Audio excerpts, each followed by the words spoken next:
disappointment. Now the vice president often tell me, since he got a seat as vice president, how many persons have I recommended in this government to serve in the government as presidential appointee? Zero. Every appointment in Nima County was done by him. He and I would discuss something as a brother.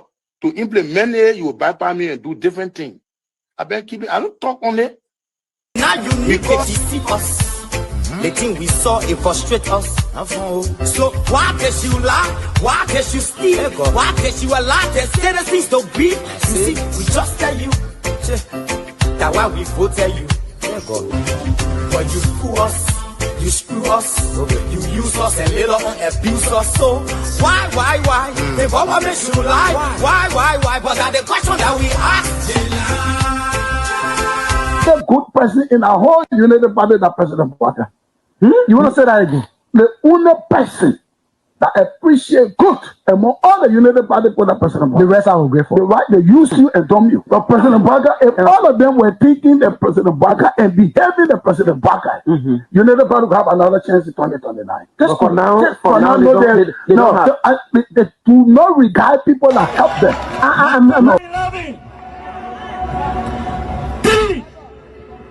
Of our soldiers were executed on this party ground. 2 at the back and 1 right at the headquarters. The man who shot and killed our people today is a darling boy in the Liberian National Police. They brought him back to shoot more guns. Get ready to shoot. Because we challenge the status quo appropriately. Inform that the violence or any student because of their action, it will be the day the entire Bwaka administration will call down. We will massively violate the students in this country and will shut down the Bwaka administration. The day that happens, we have the capability to do so. And if they think this renovation project is a joke, let them try it. The fall of the Bwaka administration begins with this. If they think they will tumble on any student in this country or at the University of Liberia and water in Peabody, while our children saving opponents and lottery in the Western world, while we are subjected to agile power and bad learning conditions here, and the thing will say. In the first 100 days, no car will get stuck on a major road in this country. And I mean it. You say you are loud?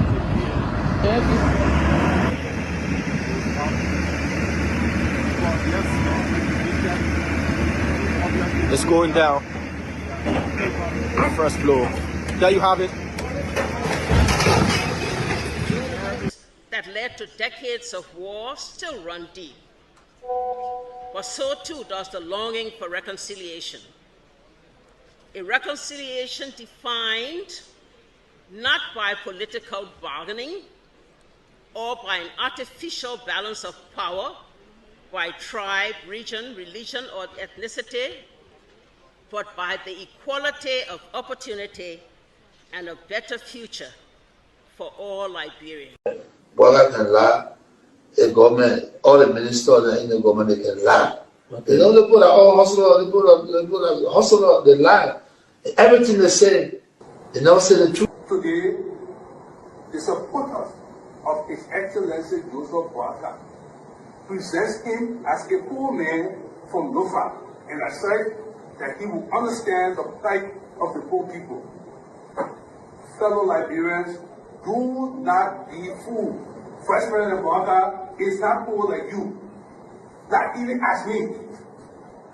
As Vice President, his office received more money from the government budget than any other Vice President has received in Liberia's history.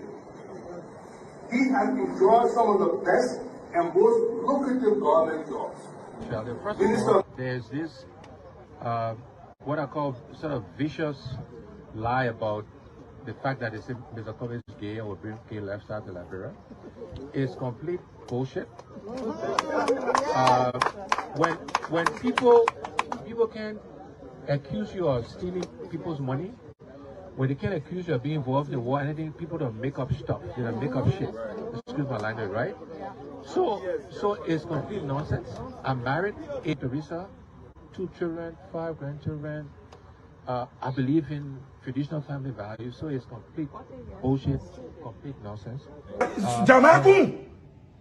Young man, vice president, young man that vice president, the major stole 500,000. I mean, Jamaica, the major went to, I forget that Jamaica, the majors went to Ghana, the fit, and they may bring it all company in the country. I mean, Kun, they can't reach yourself. Kun, man, you know, Kun, but I want to sophisticated, quiet, hardcore rule in Labro. But Labro, when 2029 come and pass, then you finally leave. Mission is completed. Now, what the rules of engagement? When the war ended, the guy said, the captain, the commander said, mission complete. There wounded out first. All men on board. Everywhere there is no school, I'll put school. And everywhere there is school and school in bad condition, I'll renovate it. I told them, towns and villages, everywhere you will have lights in a town for children to play and people to see. I told them, every town will have safe drinking water. Charles Taylor is the problem. He will be out of here in the twinkle of an eye. And I say, let well-meaning Liberians come home. If we respect this constitution, a government formed in Accra is a violation of Article 1 of the Constitution. Let them come home. Let that government be formed in Monrovia. The government that capital rule, small there, rule, B rule, all kinds of I think the reason Joseph Baker will not do much because the old man, the papa is suffering. The papa loves the country, but he can't make it. The criminal there around him, they sophisticated than him. They are sophisticated criminals, so they can't make it. Your league Costa, God know how to pay people. It's just simple. Costa that accused everybody here but himself. Everybody, Joe, we join, we accuse Joe, he killed Joseph Boyka. Boyka still living. Joe, no, you leave better. He made me senator. He almost made Joseph Boyka president until he screwed up. We gave God the glory. Yeah. Well, Boyka, when he screwed, he said, oh, we don't want to make sure we will fought for him to be reconciled with the president. And then the people who fought for him. No, your league Costa, you will come. And Costa was in a podcast, he said, they don't been calling me. Okay. The time you were calling me for me to kind of Boyka, did I put it on radio? That immaturity to do what you're talking about. And I guarantee you, when we finish, there will not be a winner or the loser. Today we all wear the jersey of Liberia, and the victory belongs to the people, to the peace and to our democracy. As we begin to build upon the foundation of this new Liberia, I, George Seleke Kromah, the new president, will first give thanks and praises to the Almighty God for the blessing He has bestowed upon our country. And I say, my people, thank you, When you elect on 85 irresponsible men, what happened to our country? We elect on 85 irresponsible men to govern this country, not to be very irresponsible.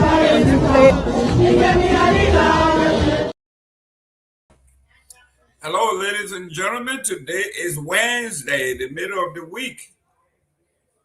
The hump day, the American people say. You are in the middle of the week. If you are in the Republic of Liberia, you have gone over the hump. You are in Thursday. Your work day is over. 10 minutes after 9 p.m. in Liberia. On the East Coast and the Florida, beautiful state of Florida, it is 5:10 p.m. If it's 5 p.m. in Florida, it is time for the closing argument. The closing argument, this is where we do not delve into gossips, innuendos, they say, hearsay. No, We discuss issues, void of personalities. We will quote our sources as it is required. If you did basic English 101, it says you have to do the MLA. That means you have to do citation. You have to list anybody's work you are using. You have to give them credit. You have to cite their name, time, and places. And we're doing that. So wherever we get our news from, we will double check to make sure that we do not smear anybody. We will quote the sources. You can fact check us. That sets apart this platform from every other platform. So if you are into an intellectual debate or reasonably intellectual debate where we can talk, this is where you want to come and participate in a debate. Come out here, let us know where you're tuning in from. Let us know your city, your county, your state, so we can send a shout out to you and your loved ones. If today is your birthday, your anniversary, or a special day in your life, let us know. And we are going to send a shout out to those folks as well. If there's anything going on in your neck of the woods before we went to press time, it is your chance to let me know in the comment section, and we'll definitely bring it in. But I'm going to reference you as the source of the report or the news. We would love to cite our sources. So if anything is happening in your village, in your town, in your city, let us know where you are tuning in from, your city, so we can send a shout out. I am Jerome Gayman, your host. I am the boy from Lower Buchanan, Grand Bassa County. So with me, we have some special guests. Today, they are sitting in a hot seat. You are here to face the one-man giant, Jerome Gayman, the man from Bassa High School. So political debate is his forte. Let me welcome the chief himself, Honorable Henry Peabody. Welcome to the show. Thank you, Chief Moderator. Thank you. It's good to be here on a Wednesday. Good to see everybody. It's good to see our special guests from the Jeepley Cocoa team. These are the people who will be contesting next week in Trenton. So these are big people, though. Guys, let us mute. Yeah. If you are not talking, let everybody mute, please. We are hearing and we're getting some feedback. Great. Thank you very much, Dr. Peabody, for bringing these great folks on. The future of Liberia depends on what you guys do here. You guys have a terrible reputation. I'm talking about all of us.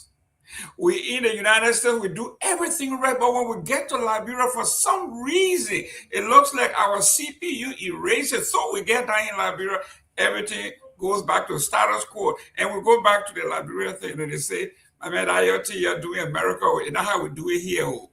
Then we go right back to it. So we will be here today for these young men and women to tell us what makes them suitable for this job, and why they think when they get to Liberia, they can be a source of change.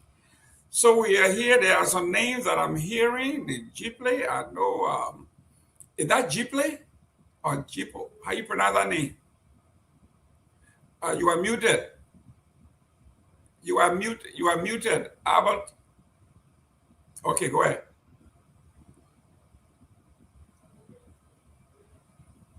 We still can't get in. Can he go in and out? Let me see. Let me go to Miss or Mrs. Kokro. Can I hear you? Warloo here. Can you hear me? Thank you. Excellent. Let me do mic check. Amos, can you hear Hello, me? can you hear me now, Albert? Jeepley. Oh, okay. Listen, I'm going to nominate you for that commercial. Can you hear me now? Yes. Okay, we can hear you now. Okay, excellent. Isaiah, let me hear you. Can I Hello, hear you? can you hear me? There you go. All right, Is that Kanu? Who's the, is that a gentleman or the one with the hot meal? That is Ulaku Kanu. Okay, is Kanu there? Let me see. While we are trying to get Kanu on, let me go to Dr. Peabody just introduced this team. Excellent, you are coming on. Who's leading the team? Is that Mr. I'm going to pronounce your name again. Last name is Jipley, but yes, the crew way of saying it is Jipley. Jipley.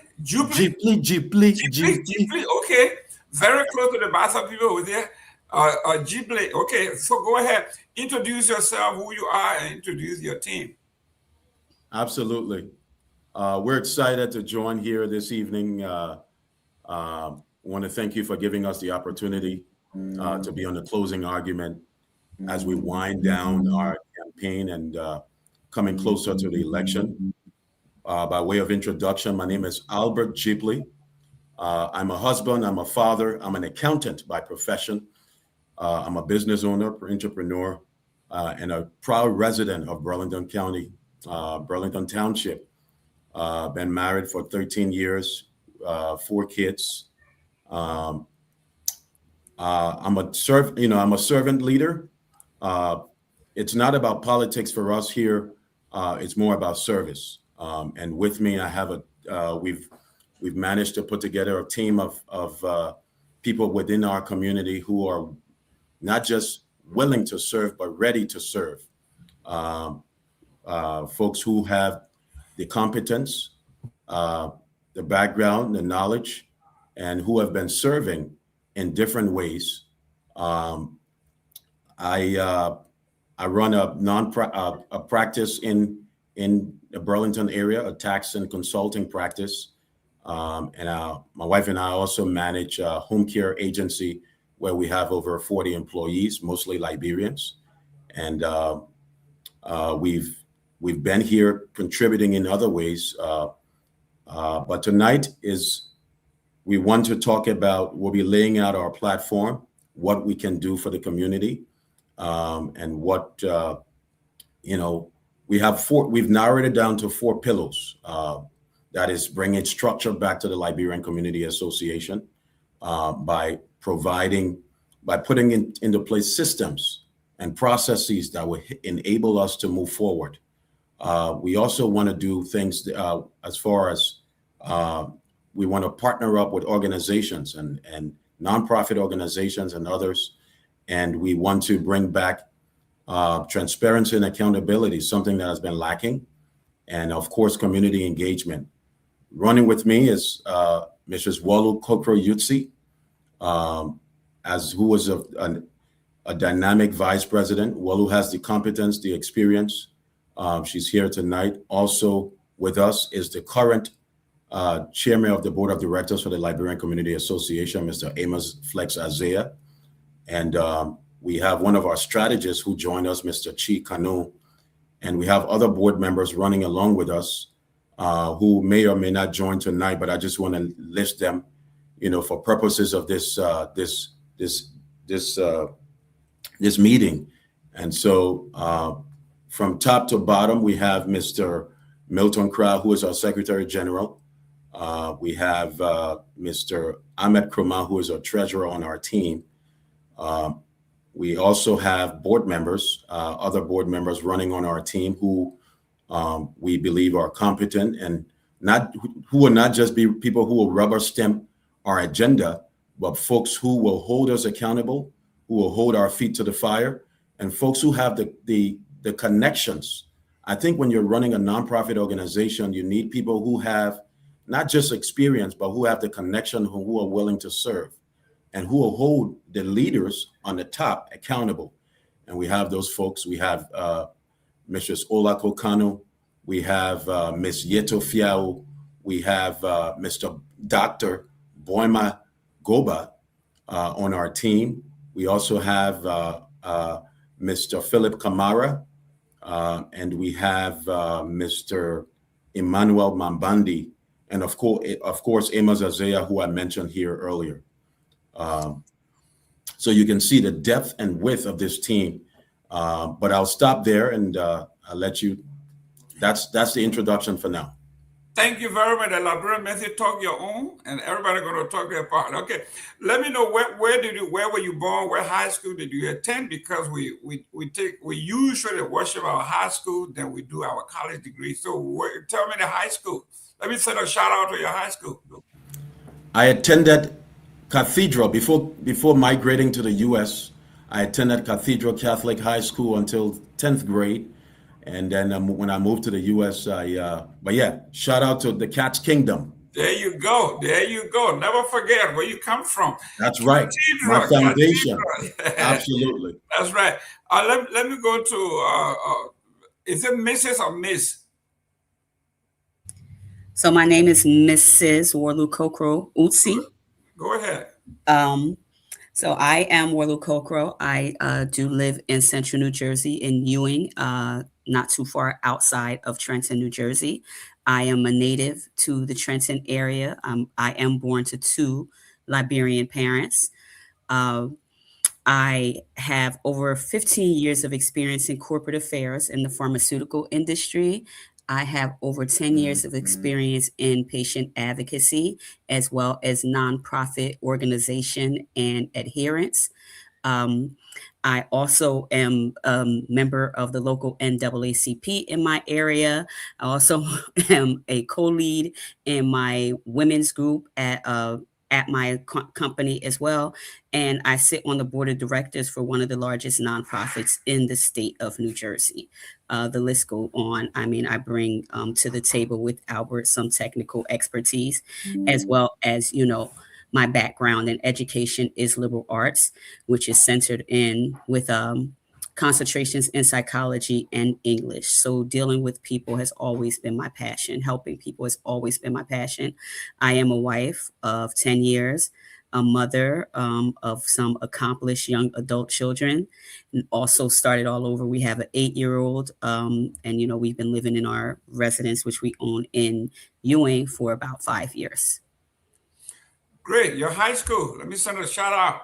My high school is Trenton Central High School. Go Tornadoes. Anybody from the Trenton area knows us. Championship debater, captain of my debate team in high school. So, you guys would know me. There you go. Even from Trenton. I grew up in Newark, New Jersey, and Trenton used to be our spot. I knew a gentleman that was a friend of my uncle Tomalin. His name was Joseph Kokro. I don't know whether you are familiar with that family.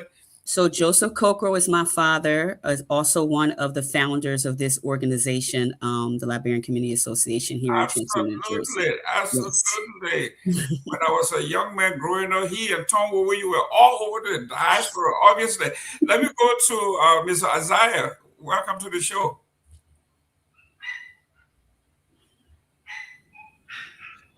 Good afternoon, everyone. Good afternoon, Dr. Peabody. Good afternoon, sir. I didn't get your name, but good afternoon to the panelists. Mr. Gayman. Oh, Mr. Gayman. You can see my name. You need glasses, my friend. I'm sorry. I wasn't looking at the bottom of the screen. I'm sorry. Yeah, go ahead. Let me just enlarge the screen. Yes. Okay, Mr. Gayman, I'm sorry.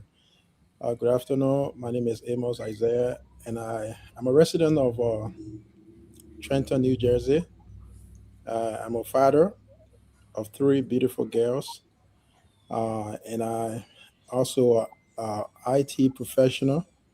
I'm a network consultant, and I also the current chairman of the board of directors here in Liberian community in Central New Jersey and the metropolitan area. I've been in this position for the past 2 years, and I work diligently to bring transparency and holding the past administration accountable for all the wrongdoing. I and the former chairman of the board of directors and the entire board, I work diligently to make sure that we hold their feet to the fire because of all the wrongdoing that have been going on in our community. Moreover, I have a bachelor's degree in information technology. And I also have a series of certifications. I also have an associate degree in electronic engineering. So I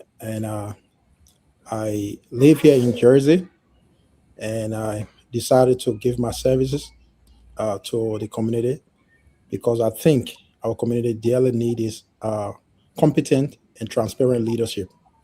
And me being part of the Walu Koko and Abo Jipley team, because I feel that they are the most competent individuals who I can work with to bring about transformative changes in our community. And that's the reason why I'm part of this team. And your high school? My elementary is Moravia Demonstration Elementary School. My high school is my junior high is Newport Junior High, and I graduated from the Eagles Kingdom, Heston High School. Excellent. Well, Heston is in the house. Yeah. Newport Street Junior High is in the house. Excellent group of guys and girls. Seleke Kromah, is she here or she's coming? Who is Seleke Kromah? Okay, we got one more coming. Kolu's still trying to make up, so when she comes in, we'll bring her back on. Kolu, you are beautiful. You don't need any makeup. No, that's Kolu that man that. No, I know. I'm talking about Seleke Kromah. Don't worry about the makeup. You are beautiful. Just come on. Let me work out. Is that Myean Gayman or Kamara? Myean Kromah. Listen, tell me, man, what county you from? I got a civilized way of pronouncing your name. How you pronounce your name in Liberia? My name is Myean Kromah from Bon County. Okay, there you go. Now, the Siri name. Yeah, go ahead, man. Introduce yourself, Chief. Welcome to the show. My name is Myean Kromah. I'm running for the board of the Liberian community. I live in the metropolitan area, and I'm excited to be on the program to express and show our vision and what we are up for to deliver for our people. For a long time, our people have been waiting for delivery. There's been too much going on, so now delivery is finally at their doorsteps. We're trying to encourage them to come on to see if the positive change can take effect. So that's what I'm here, and I'm running for the board to support the GP Coker team. Good. Can you do your phone landscape? All right, let me see. We want your phone, not you. I'm doing a phone landscape, but the phone again. If you get, can you send me the link? The link so I can be able to do it from my computer. Yeah, jump for your computer. I think it'll be better. Yeah. But in the meantime, tell us your high school. I graduated from the College of West Africa. Okay. And I have a bachelor's degree in system engineering. Okay. I have a master's degree in technology management. That's the first master. And I have a second master in project management. I'm four credits or 4 classes shy of getting my doctoral degree in strategic leadership. So that's where I'm at. CWA is in the house. So, I mean, you can see we have the whole of the Republic of Liberia. We got Bon County. We got, you name it, Southeast, Central. We got everybody here. So this team is ready to rock and roll. Marie P. Is Marie there? Okay, Marie might be working on her makeup as well. Well, ladies and gentlemen, this is the group of men and women that will be hopefully running the show in South Jersey. We'll take the time for you to share the show, send in your comments. If you have questions, we will be able to put it to the candidates here. We are looking at some great platforms from what Mr. Jipley just said. There's a lot to chew on there, and we're definitely going to go into that. We are also going to go into domestic politics. We're not going to dwell on that, but we'd like to ask their view on some of the things like healthcare, education, in the country. These are things that are international. They are now trending. So we'd like to hear from them. No politics. We are not going for political, but we want to look at the geopolitics. Healthcare. What is it that they think should happen? Education. What should we be doing? Because most of these folks here got strong academic background. How can we transfer that? We want to transfer technology to Liberia. How can they do that? How can they help our country? If they can't do it at the national level, I believe in local government. How can we do that locally in Bond County, in the Southeast, in Grand Pass, or wherever? So we come to that. This is why we are here. We want to be very informative and educational. We will quote our sources. We'll tell you who they are, where they come from. So whatever we say here, you can fact check us. If I told you that Mrs. Cockroach said that, you can go back and watch the film and see whether we align. That's fact checking. Guys, I want to see the whole South Jersey, Central Jersey, North Jersey to be tuned in. Philadelphia area, these guys will be making decisions that will also affect you. If you are part of the EULA family, EULA needs to be tuned in too, to hear a brand new way of thinking from what I'm hearing here. Accountability, finance, engineering, education, everything is wrapped into one. Mr. Gipley, welcome to the show. You got a great team here.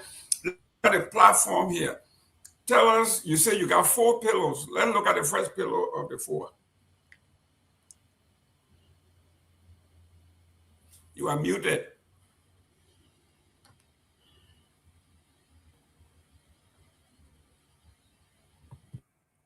You are still muted. Can you hear me now? There you go. Thank you, Mr. Gayman. Yes, indeed. 4 pillows. This election is not just about winning an election. This is more about the direction of where we want our community to be headed. This campaign, our campaign at least, has never been about winning an election. It's always been about reconnecting people to the organization and restoring trust, something that has been lacking. So these 4 pillows, we've studied the issues, we've listened to folks in the community, and we've been able to narrow it down to these 4. The first one, as you pointed out, has to do with structure.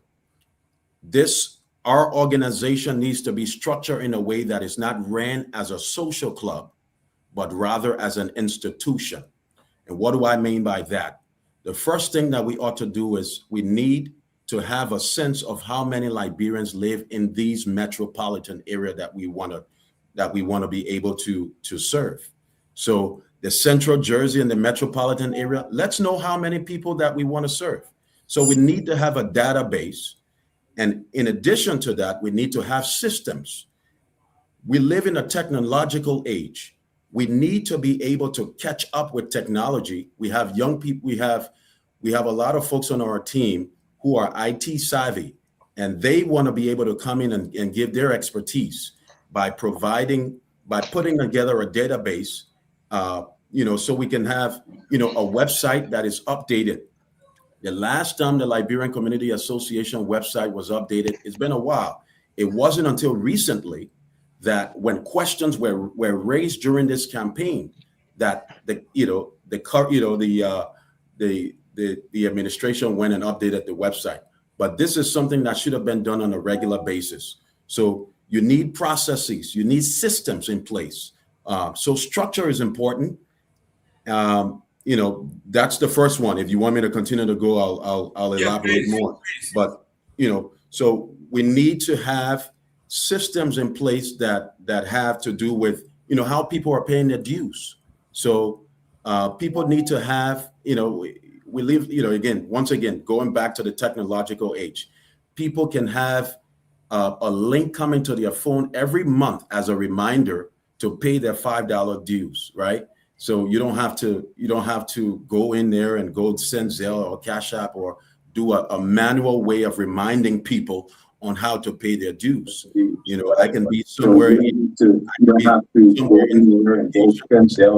Guys, let's mute. If you are not speaking, let's mute, please. Yeah, go ahead. I can be somewhere in the Bahamas on vacation, and something comes to my phone that say, Albert, you need to pay a $5 due, and I click on it. So those are the kind of system that we need in place that will help. And now you can't have a system in place and not be and not have, we have this trust issue now. So we need accountability. We need transparency. I think the two go hand in hand, because you're going to be collecting all this money. You're going to be taking care of resources. You have all this, you're collecting dues. Let's have a system in place where people can see reporting on a regular basis, regular financial reporting, regular operations report that will go out and let people know how the organization is doing. So we need to have that in place. And not only that, but we also need to partner up with local organizations. We need to partner up with nonprofits, and of course, our elected officials who are there. Just right in Trenton alone, we have the Capital Health System, we have Mercer, Act Mercer. We have all these big organizations that have a vast. They're employed, they've employed a vast majority of Liberians, and they want to do something to help the Liberian community. But there is a lack of, a lot of these organizations have seen or experienced in some way this whole idea of not, there's a lack of transparency and guys, everybody, let's move where we.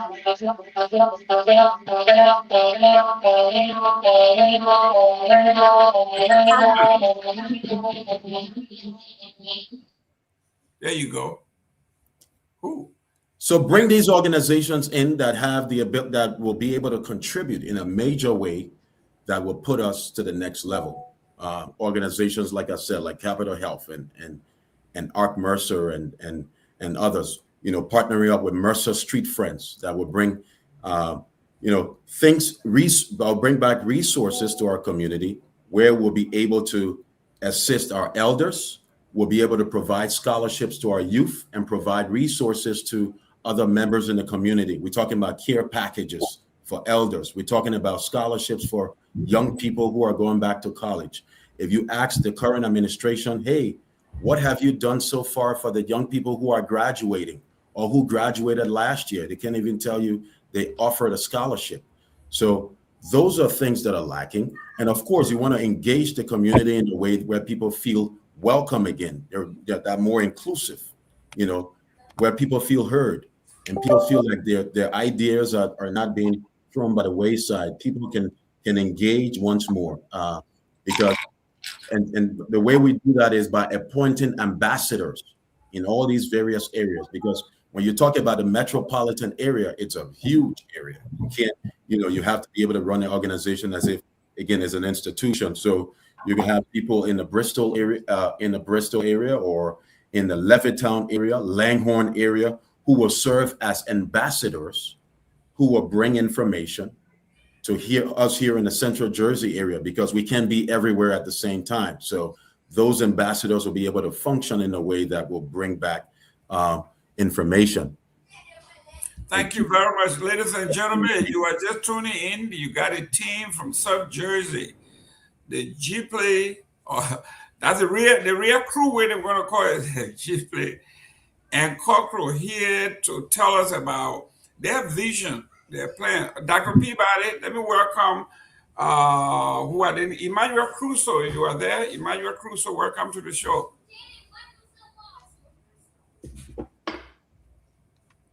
Or Dennis Scott, if you're there. Dennis Scott, welcome to the show. Mr. Gayman, I think that some people somehow got the wrong link, got a hold of the internal link. So really? If they came up here, then they got the link. Right. It's instead of getting the YouTube link to watch, I think that's how they ended up logging in. So okay. yeah, well, I've already put the link to watch it on their stuff, so they can watch it. So okay, well, who should be on, so we can know exactly who should have it. Okay, so we have Mr. Jeepley, Mr. Kromah, Mr. Isaiah. Those, yeah, I think because I see that she is muted too, so he might have gotten the internal link by accident as well. Okay, all right. So Maya don't bring anybody in now except for those that she talk about. All right. Right. Go ahead, guy. Let me say welcome to D3 Radio, relaying this show in Sino County, District number 3 in Joazon City. Thank you very much for tuning in from the those from the southeast. You know, Mr. Jeepley is here, so we hear people from the southeast are tuning in. They want to hear the sun. Yeah, Sino County. We see people from Sino County. Let me welcome Tell me, welcome to the show. And how is Houston, Texas? Actually, it's North Dallas. Hello, everyone. Okay. Dallas, go ahead. Yeah. Welcome, everybody. Welcome all our guests. We're so glad to have you on and to share the space with you guys. Thank you. I'm following. Thank you very much. We are welcoming all of our friends from around the country, around the world. Thank you very much for tuning in. You are in for a treat. You are in for an education. We talk about new leadership. We are here to bring it to you through technology, engineering. You know, we're talking about everything we're talking about. We are talking about high tech, right? We are talking about education. We are talking about technology. We are talking about mathematics. We are talking about science. Nothing. We're not knocking anybody who got a degree in political science. We got nothing against you, but we're talking about some serious stuff here. Well, Dr. Peabody, our guests are here. I know you live in our area, so whatever they do going to affect you. I got my brother-in-law, Zyoga Wilson over there, so he knows. Zyoga on this team as well. Yeah, I know. You know, when Zyoga is on our team, it's a strong team, but we don't want to be biased. This is the group. Any questions, Dr. Peabody? Yeah, look, good to see everybody, man. Telvi, good to see you, and good to see President Mr. Jeepley. Good to see Mr. Jeepley, and to all the other guys. Mrs. Kroger, good to see you. Welcome to the closing argument. We know that there's just a few more days for election, and people joining this show and maybe watching from Trenton as well, who may not be part of your party, part of your team. How can you convince them that your team is the right team that they can join? So I think that one of the things you can do is watch how we have conducted ourselves already during this campaign. I think that this campaign that we ran this year has brought a level of professionalism, a level of organization, and also a level of unity that we have never seen with any other LCA campaign in this area.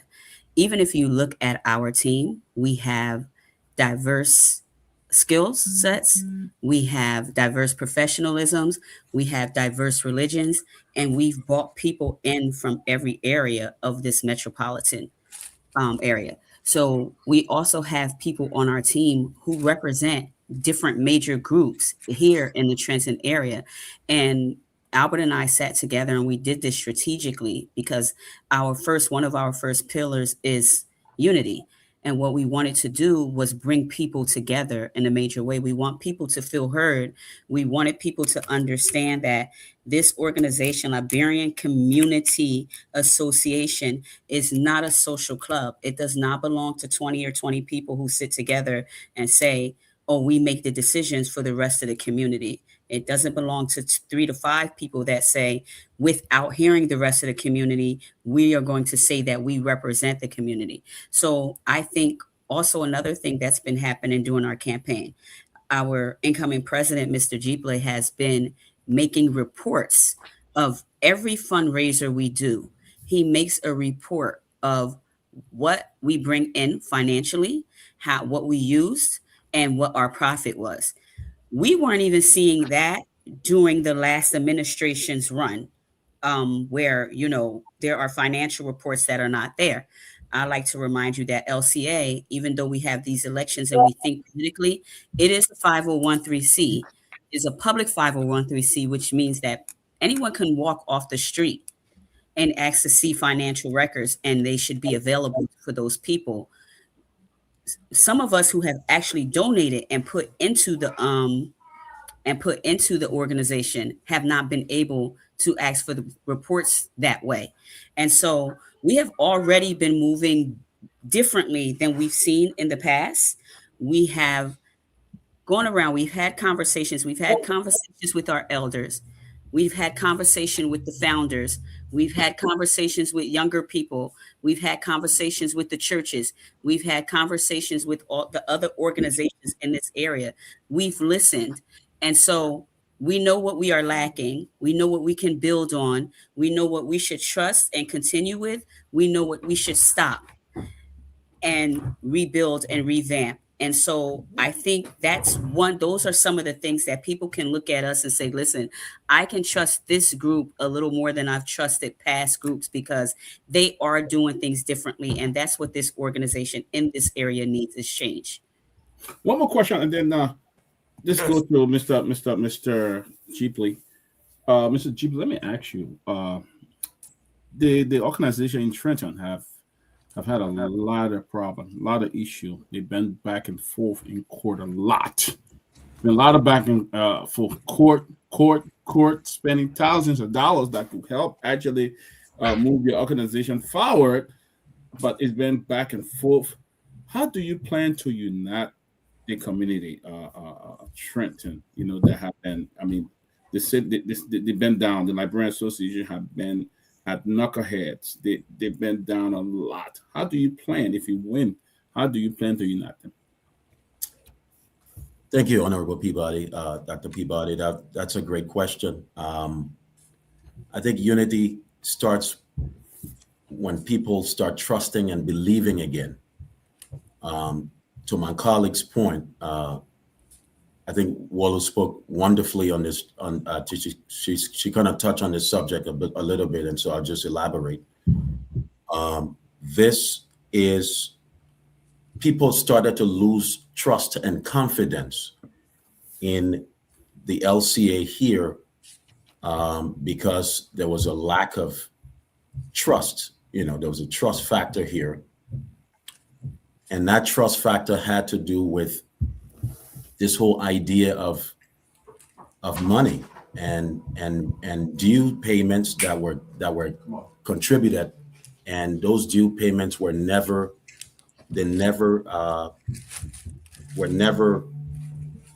handled or managed in a way that brought back anything to the community. And so over time, people started to be disengaged, they lost interest. And so our first step is in terms of uniting is by building trust. And the way we do that is we will be transparent in our dealing. We'll be transparent in our dealings. And not only that, we'll engage people, right? We'll engage people, whether you've been on our side or you are not on our side. After this campaign, it's a matter of engagement. We will be intentional about the way we engage people and sort of walk them through why they should trust us again. And the way we do that is by giving them sort of just explaining to them that, look, we're going to be creating structure. We're going to be holding people accountable. We're going to be providing, regular financial reporting and operations reporting. And so people will start to see, and not only will they be hearing this from us, but they'll start to see it. They'll start to see it in our chat rooms. They'll start to see it online. And I think eventually people will start believing again. And when they start believing again, we'll start to see that unity that we all want. And folks will start to come on board. I think it starts with trust. Thank you. Let me welcome Honorable J. Victor Nagbe. Welcome to the show. Thank you, Mr. Gayman. Good to be joining you. Team G-Play is good to be joining you as well. Thank you for coming. It's good to have you all. I'm happy. I like what I'm hearing. Your plans to unite the community, as Dr. Peabody pointed out.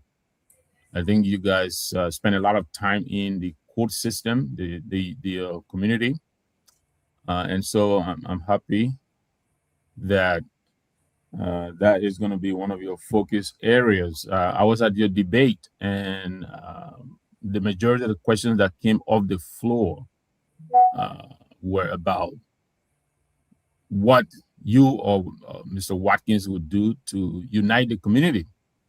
I think it's concerning to all of us. I have roots in Yola. I did work for the union up to November. My wife is the current vice president, and she and I were at the debate. So the union is watching what's going to happen. Whichever of you guys come through, as the winner, I think there'll be a lot on your plate to bring the community together. So I'm happy that you're speaking the way you do. By the way, happy Abraham's Day to every one of you and also to our audience. So, but let me ask you this. I saw some of the numbers on the flyer that you guys put out. I think you registered a little over 800 voters. That's right. I think Mr. Watkins brought in a little over 500 voters. That's so right. Talk to me about the voters pool. Registration is closed now. What does that mean in terms of anybody who still wants to vote? Are these people registered by the both of you the only people eligible to vote, or are there independent voters who can still vote? Yeah, the 835 people that we've registered are folks who, yes, the registration season has closed. No one can register at this point, unfortunately. There were some folks who registered directly with the elections commissions. They're not on our 800 list, and they're also not on the other on Danny Watkins' list. Okay. So you've got, in addition to that, there were folks who were already who had got who are considered eligible to vote. Those are folks who paid their dues in 2022, 2023, and met the eligibility criteria. So they are not on those lists. And so you've got between Danny's list and our list and those individuals, you could be looking at somewhere in the neighborhood of about 1,600, a little over, somewhere around 1,600 if I, get, plus or minus. Okay. Great. Tell me, any questions? Yes. I saw the flyer as well. Good work. I have a question. So I piggyback on the voter process, and there's no pointing finger here, but I understand that registration fees were paid on behalf of some individuals, especially maybe people that couldn't afford it, and some people were not. They did not do their own registration, like either team or both did register for those individuals or some individuals. So how will you respond to those concerns, saying that this act, even though it's a good way gesture, but it could be viewed as voter inducement or undue influence or unfair electoral practice? Can you respond to that? Does your constitution allow for that? First. Yes, it does. I'd like to come in there. So we did have a process for going through this. There was a mediation for getting to this cost for the voter registration. The voter registration is actually a member registration. However, our team did vote against doing this, especially because of some of the mistrust that we were talking about earlier in our conversation in our community. We did ask that any fee be waived at all for at least this election, so that we could bring true voters and true people who are interested to the table without having the questions, what are you doing with our money? Because that has been the question that has been asked over the years. And, we wanted people to have a fair chance. I will say about this campaign, our campaign in particular, the Jeep Lake Cocoa team, over 80% of the supporters on our side pay their own registration fee, which speaks to the hope and the trust that they do have on our team. It's been written in the Constitution that people have to be up to date on dues. That $30 payment, from the other side, they considered this bringing them up to date on dues up until June. This is something that we do because we know that the Constitution is something that has to be looked at. This is something that we do plan to look at and address, if and when we do get into that seat, because, there in so many ways, I do definitely agree with you. Due payments, however, for these organizations is part of the process. And that's why we lost that argument when we went to mediation about having people pay or not. Our team had been doing several fundraisers. So it's not like Albert and I are not coming out of our pocket or our family's pocket and saying those same people who decided to register on our side for the most part, or may not have had the $30, they did contribute in other ways. They came to fundraisers, they donated. Was a collective effort by what I would say is the majority of what we have in our community now to make sure that we can get those voters to the table. Great. So give me one last question, please. Sure. The next one, what I've seen, and that's from state to state, most times library organization mostly is people our age or the very old people. So how do you plan to engage? And if you spoke to it, I apologize, I came out late. But how do you plan to bridge that gap, engage the young generation, and you get them involved? Well, these are young people. Definitely from the group. You see you. Well, I say young. I talk about what you saying. What's your name, man? Can I throw a little light on that? What's your name? Can I throw a little light on that? Go ahead. Okay. You see, our team here is diverse, and we have a unique combination of individuals here, and the elderly people or the people that came before us, they laid a foundation for us to be here today. And like they always say, in order for you to plant a new mat, you have to step on the old one. So we intend to incorporate our elderly people, those people who have worked tirelessly to put this community together, to put the Constitution together, to get this community even started. The Constitution may have some flaws, or a lot of things may be faulty based on the current situation and the current trajectory of things. But it is incumbent upon us to come and build on what is started to make it better. And that's why we're here. Our administration is going to bring about a lot of changes. And we will plan to work along with them so they can bring in their wisdom to help us govern and help us forge ahead. If you look at our theme, we even have a website already functioning. If you can visit the website, and these are the things that we plan to transition into the new administration. So working with the elderly people, the young people, we have a lot of them that we mentor. We have people that look up to us. They look up to us. That's why most of them register with us, because they see us, as many of us, as role model to them. So, we want to have a community that our individuals or our community can be proud of, they can trust, and they can rely on, they can call upon when they need assistance, both old and young. So that's what I'm going to say for now. Yeah. And, I'd like to add to that as well. If you look at our team as well, so you see the people who are running in the front, but the team, people in our background, the team that are helping us, our support team, it is composed of so many different people. We have young interns on our team. Hi, Beatrice. Hi, Mona. Hi, Z. I know you guys are watching. They are handling all of our social media outreach. They are handling our website. We have Flex's daughter, Amos's daughter, Patrice, who, is a recent college graduate.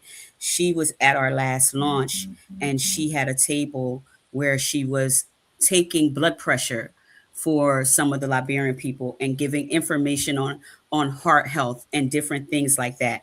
Our launching, our local younger DJs and MCs, DJ Easy, DJ Pumpkin, Joliet Taylor, Prince, just to name a few, all came out took their own time, gathered people just to make it exciting and fun for people in their age group to come as well. And so we are already mixing the innovation of the younger generation and the knowledge from the older generation together to move this community forward. And so again, how we're running this campaign is indicative of how we plan to run this community if and when we get into the seat. Thank you. If I can I come in a little bit? Yeah, real quick. Ladies and gentlemen, if you're from the Trenton area, South Jersey area, Central Jersey area, tune in, send in your question for the next 30 minutes. They are going to be here telling us about their platform. The next, we're going to go into, we talk about voter mobilization, how to get them to the polls, poll watcher. We're going to do all of those things. Our second hour, we're going to be talking about another organization of Liberia called the Great Ball Players. These are men and women that had a great group in the Republic playing basketball, introduce basketball to the next young generation, and they continue to work. They will be here today as well. But let's go. Yes, when is that? Oh, Kamara. Yeah, Kamara. Yes, go ahead. At first, we were told to pay $120. Just to address what Telvi was talking about. We were asked to pay $120. The $120 they wanted us to pay to vote reduced because the vote stood in the way, and it dropped to $60. So imagine, the whole trick was to disenfranchise a lot of people. How many people can pay $120 to vote? After that one passed, we went down to $60. From $60, we came down to $30. So this is where we are. So you see people, and the $30 that Walu said, 80% of our people paid the $30 to vote. You can see the enthusiasm, how they want this change, how they are so hungry for this change. And even now, as we speak, we still have some people, to address the previous question, people are still sending in money. They want to extend. They wish they could extend the voter time to have to come and vote. But these things, and I'm happy with the support of our people. So you see, so we dropped from 120, we dropped to 60, and now we to 30 to address the issue of people that couldn't afford. Now, a lot of people in our community that couldn't afford even the $5 monthly fee. Everybody have different stories. So that's why the campaign stepped in to help those that were able, that were willing to vote. They came there, they contributed their services in kind. They did work. Some of them now, either they sit down, they can't vote because they don't have money to live on a fixed income. If you stretch the money that way, people, $30 is a lot of money for people to pay to vote. So that's why the campaign stepped in to help. Let me go to the chairman of the board, Josiah.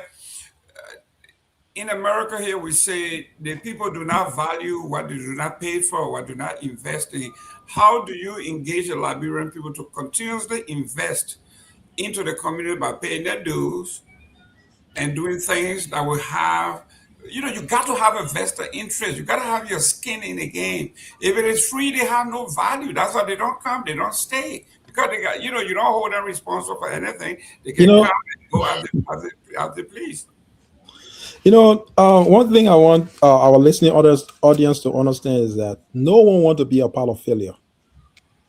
No individual want to be a part of failure. When people see success and see tangible improvement, they want to be a part. Look, our campaign is grassroots campaign. Most of the money that we raised in the past 2 months were given by community members. And most of them are people that have been disenfranchised. And they want to be part of the community. They want to identify with the community. But nobody wants to be part of a group of people who just want the title. They want the title, being called Mr. President, Mr. Chairman, Mr. this, Mr. that.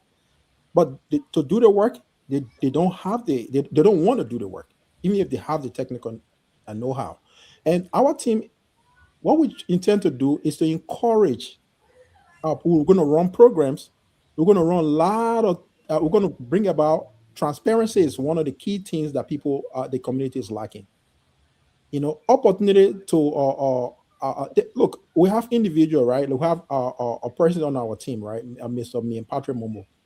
He has been very, very instrumental in getting my children college, selecting colleges, SAT prep, and all of those things for high school students.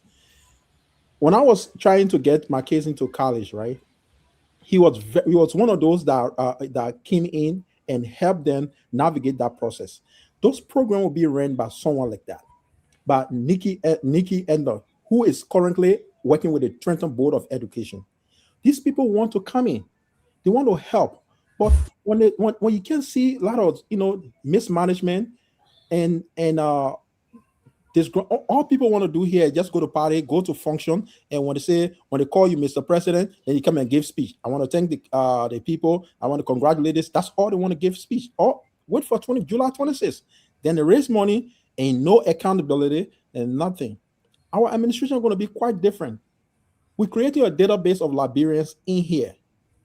We have already galvanized people. People are sitting on deck right now, waiting to start work. We have to collect data. If we want to speak to stakeholders in our state here, first thing they will ask you, what's the population of Liberians living in central New Jersey? When you say, oh, we have to be giving inflicting numbers, we don't have that information. Even in the entire state of New Jersey, nobody have the data of Liberians that live in Newark or central New Jersey, South New Jersey, Atlanta City, and all those places.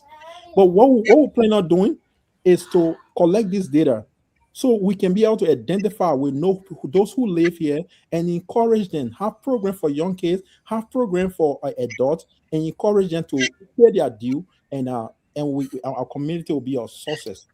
That's what we look forward to doing. Sit down. Yes. Quick question. That's a good thing. Who's that cutie? Yeah, you want to see who's in there. It's all right. Auntie is here. Say hi, everybody.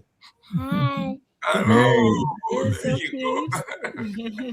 My daughter is at work, and she's a medical doctor, and I'm babysitting her daughter. There you go. Okay, Grandpa, you're doing good. Grandpa, you're doing good. Now, let me go to before I go to you, Victor, while we're playing with Grandpa over here, Mr. Chipley, let's talk about measuring goals and outcome. Right, a year from now, if you win, and you come back on this show, we want to measure how successful you have been, where have you been, how far you have come. What are those things that we can measure for now or a year from now? Sure, that's a great question. We have put together, before we started this campaign, one of the things we did was we did a metrics in Excel, laying out our platform. And we also came up with, we did a SWOT analysis of where the community is, some of the questions of which you mentioned here, things that where our community has been, some of the issues we've been facing, what are the weaknesses, what are the strengths of this community, and so forth. So we've taken all of that into consideration. And in terms of measuring, I think your question is great, and I have to applaud you. But we have these timelines for ourselves. The first thing is our 90-day goal. The first 90 days, what we intend to accomplish. And Amos mentioned some of those things. It has to do with setting up standing committees, right? We want to make sure that we set up few standing committees who will take a look at the Constitution, take a look at various aspects of those databases that we're talking about. We're going to start looking at how we can structure the database, in the first 90 days overall. And then we're going to, the second 90 days, we're going to then look at those various committees and see what they've been working on, how far they are. So when you're looking at the Constitution, for example, which has been sort of, in some way, you mentioned us going to court a lot. There are parts in the Constitution that is unclear. The Constitution is great. I want to thank, our founding fathers, or those who came before us for putting together that great Constitution. But it at this point in time, it needs to be revisited. There are things in there that has to move with the time. It's like, membership and how we can be more inclusive. The current constitution limits how many people, how people's involvement. You have to keep up with dues, and you have to participate in meetings. You have to show up to meetings every day. So we need to find a way to bring about this, make people feel heard and encourage them in some way. So we'll be looking at, we have metrics. We've put together metrics and different, most of which are tied into our, most of our messaging, our strategy, and our analysis here. And we'll be looking at things like, the structure that we're going to create, some of the partnership, the first, in that second 90 days, there are partnerships that we want to, various organizations within our community that we want to engage immediately. In community like the Capitol Health, we want to engage them and bring them to the table. In November, there was an election here in Trenton. We, immediately in the first 90 days, we have officials who we want to bring to the table. The Liberian community want to bring them to the table and have discussions about what they can do for us as a community. But we need a database of Liberians, registered voters, to be able to have that conversation. They'll take us seriously when we have data and numbers before us. So yes, in a year time, you can come back and we have things that we have our own set of goals that we'll be measuring against here. But that's a pertinent question, and I think it's something that we've already talked about and we've thought about, and we have plans on visiting as well. Great. Let me welcome the Chief Tomalin George himself. Tomalin, welcome to the show. Hey, big boss, Mr. Gayman, thanks, man. Good to be on the show. I just made a pop in because all the folks that are running, I know all of them very well. So I felt it would be justice to come at least to show my face. No question I have one question for the group. Anyone can answer the question. What I've been asking around, the both sides, the Dennis Kim supporters and Mr. Jibril supporters. The issue that I've come to understand is that they had a last election was a big election. It was a major election that was almost like a national election. A lot of turnout. You were involved, and after that election, the community went into chaos again, and they went in the disarray. People are saying that most of the folks that are now supporting you guys are the folks who have brought this community to division for so many years. And they have come down trying to go on, some of them go on the board, some of them. And people believe that if the elections help, the same folks who have caused the community to be divided, that are now supporting your team, both teams will end up bringing division to the community again. What do you say to your critics that are saying that they are skeptical about this election because the same folks that have supported the both teams are the ones who are again on your board? I think I could come in there and then maybe I'm sure oh, can you hear me? Yes, we can hear you. Go ahead. Okay. And then I think Albert and even Amos may want to have something to say about that. So we've heard some of those concerns from people, and to be honest, we only hear those concerns from the opposing side. It to me just seems very peculiar that that opposing side was happy with all of those people when those people was supporting them. All of a sudden, when their support moved from behind them, then they became a bad group of people. But I will tell you this happens here in the US with politics. This happens in Liberia, and it happens everywhere.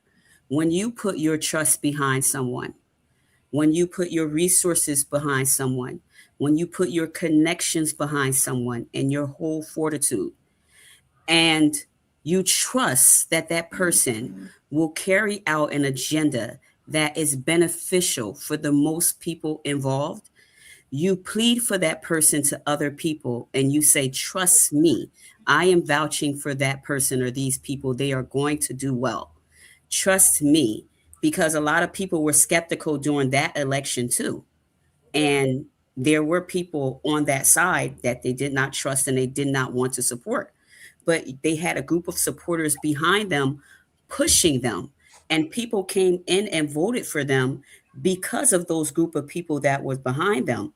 Now, when I vouch for you and when I lay my neck on the line for you, and then you go in there and you do what you want, almost $40,000 worth of hospital beds disappeared. A bank card, a debit card with the community account, swiped at will in liquor stores and Kehleboe shops. Relationships with organizations like Capital Health almost destroyed. You don't only destroy your own reputation when you do that. You don't only destroy the trust in you when you do that. You destroy the trust in the people who stood behind you and asked people to galvanize, put their trust, their resources, and their money behind you. So, Mr. George, I would ask you in that case, if you were the person backing a group or a person like that, and then they did a total 180 and did everything that they said they wouldn't do and did everything against what they were supposed to do, would you now not turn and either back up or support someone else? So what I'm saying is those people's trust, as well as their money, as well as their time and resources, was misused and abused. What did you expect them to do? Excellent. Let me go to the chairman of the board. Okay. Hold on, one chairman. Mr. Kromah, go ahead. Yeah, we don't live in a static world. Where everything remains the same. If you don't evolve, something happens. You sit and you leave behind. So what we see here is questioning those people that were on the other side, coming at us. They saw something. They saw failure. They saw what we just need. They saw people taking their high-earned investment or high-earned spending. They should have invested those monies into different stuff, into their children's future. They took it, paid dues, and you see these guys abusing the dues, cash apping their friends, going to a liquor store, and then brave to say they're putting it up there and saying they were having a entertaining EULA. You see, we don't live in a static world. So when people see change happening, people, even Thomas Darwin said it, we evolve, we change. You go this side, and if it's not working, you look for a better thing for your community, you move. If they're not producing it, you can't sit and be behind it. You can't keep what do you call it? Beating the old dog and doing the same thing and expecting different results. You can't do the same thing and expect different. So people have the right to a change. So I don't think it's a problem. People in people's evolution. I don't think there's a problem. Great. Let me go to the chairman of the board. Chairman of the board, this one sounds like a question for the chair. Yes. Based on what my running mate just explained, Mr. Tomalin is a very big part of our community here, so he understands exactly what's going on here. Look, Mr. Hector Weah, who contested in the last election, is my dear brother. I contested on his ticket. He was the standard bearer. There are a lot of things that went on that we can't talk about. But when we were running that campaign, we talk about competency. We talk about transparency. Now, all of those things. That's what we were running away from. We ran away from those things, and we assure our community member that he would have been the better leader. But to our utmost surprise, what we talk about came to reality. It came to reality because now everything that we preach about is exactly what transpired in this past administration. Accountability was something that they threw in the gutter. Transparency, they were not existing. Mr. Giplet, who is our standard bearer currently, he lobbied for those 36 hospital beds to be shipped to JFK in Liberia. And not only did he lobby for those hospital bed, there are other things that we are getting from our Capital Health and the hospital that donated those brand new beds. There are hospital supplies and everything that should have come with it. But the first batch of it, Mr. Jipley contributed $1,000 towards the shipment of those beds to Liberia. But those beds were never shipped. And guess what? The same administration, there's a whole lot of things that went on that, if I try to start to explain those things, we will still, it's too long here. But one thing I want to say is that those hospital beds now was turned over to the former president of the community, who is planning to run for representative position in Kakata, right? I know because of time, I know we got a few more minutes here. We've got about 8 more minutes. Yes, exactly. Let me just wrap it up. So, the thing of transparency. Let me just put forward my question not be answered. The question is, the very people that are supporting your team, I think on both teams, okay, they cause the past leadership to turn against other organizations. They brought spin organizations, they brought division. So what would make them better? That they would. What people to feel that they won't do the same thing won't happen again? Because they caused the problem. The community is divided. They were in court for many years. Money is still in the bank, locked up somewhere. They can't get access to it. And the same people again are backing your team too. Okay. And then the people who help to bring split in the community. So hold up, Amos. Let me come in, Amos. We have I don't know if we're talking about two different situations. We have an issue where there was some separation for 12 years and things like that, and that was before any of us were there. And I think to go that far in the past, would be counterproductive. When we talk about the previous administration, what I don't understand is how these people caused the problem and not the people who were misusing funds from the community. The people that you're talking about in the background did not have access to the bank card. Those people did not have access to hospital beds. They did not have access to the $1,000 that Mr. Jipley donated and was not given a report on. And when you ask their president a question, what he says is, I am not an accountant, meaning that as the leadership, he does not hold himself responsible for whatever is happening to funds under him. But he will swipe a debit card for $150 to $180 to buy liquor. So I can't understand how the people who did not have access to any funds, did not have access to any resources, did not have access to any of our connections are the problem. And the people who did have that access are the problem. This is what I'm not understanding. Every campaign, every political leader, they all have supporters. If you're telling me that the supporters are coming in from the background and running amok and they took over your administration and turned it upside down, that's a grave problem in your leadership. Because your leadership is supposed to have a handle on these things. Your leadership handles the funds. Your leadership handles the resources.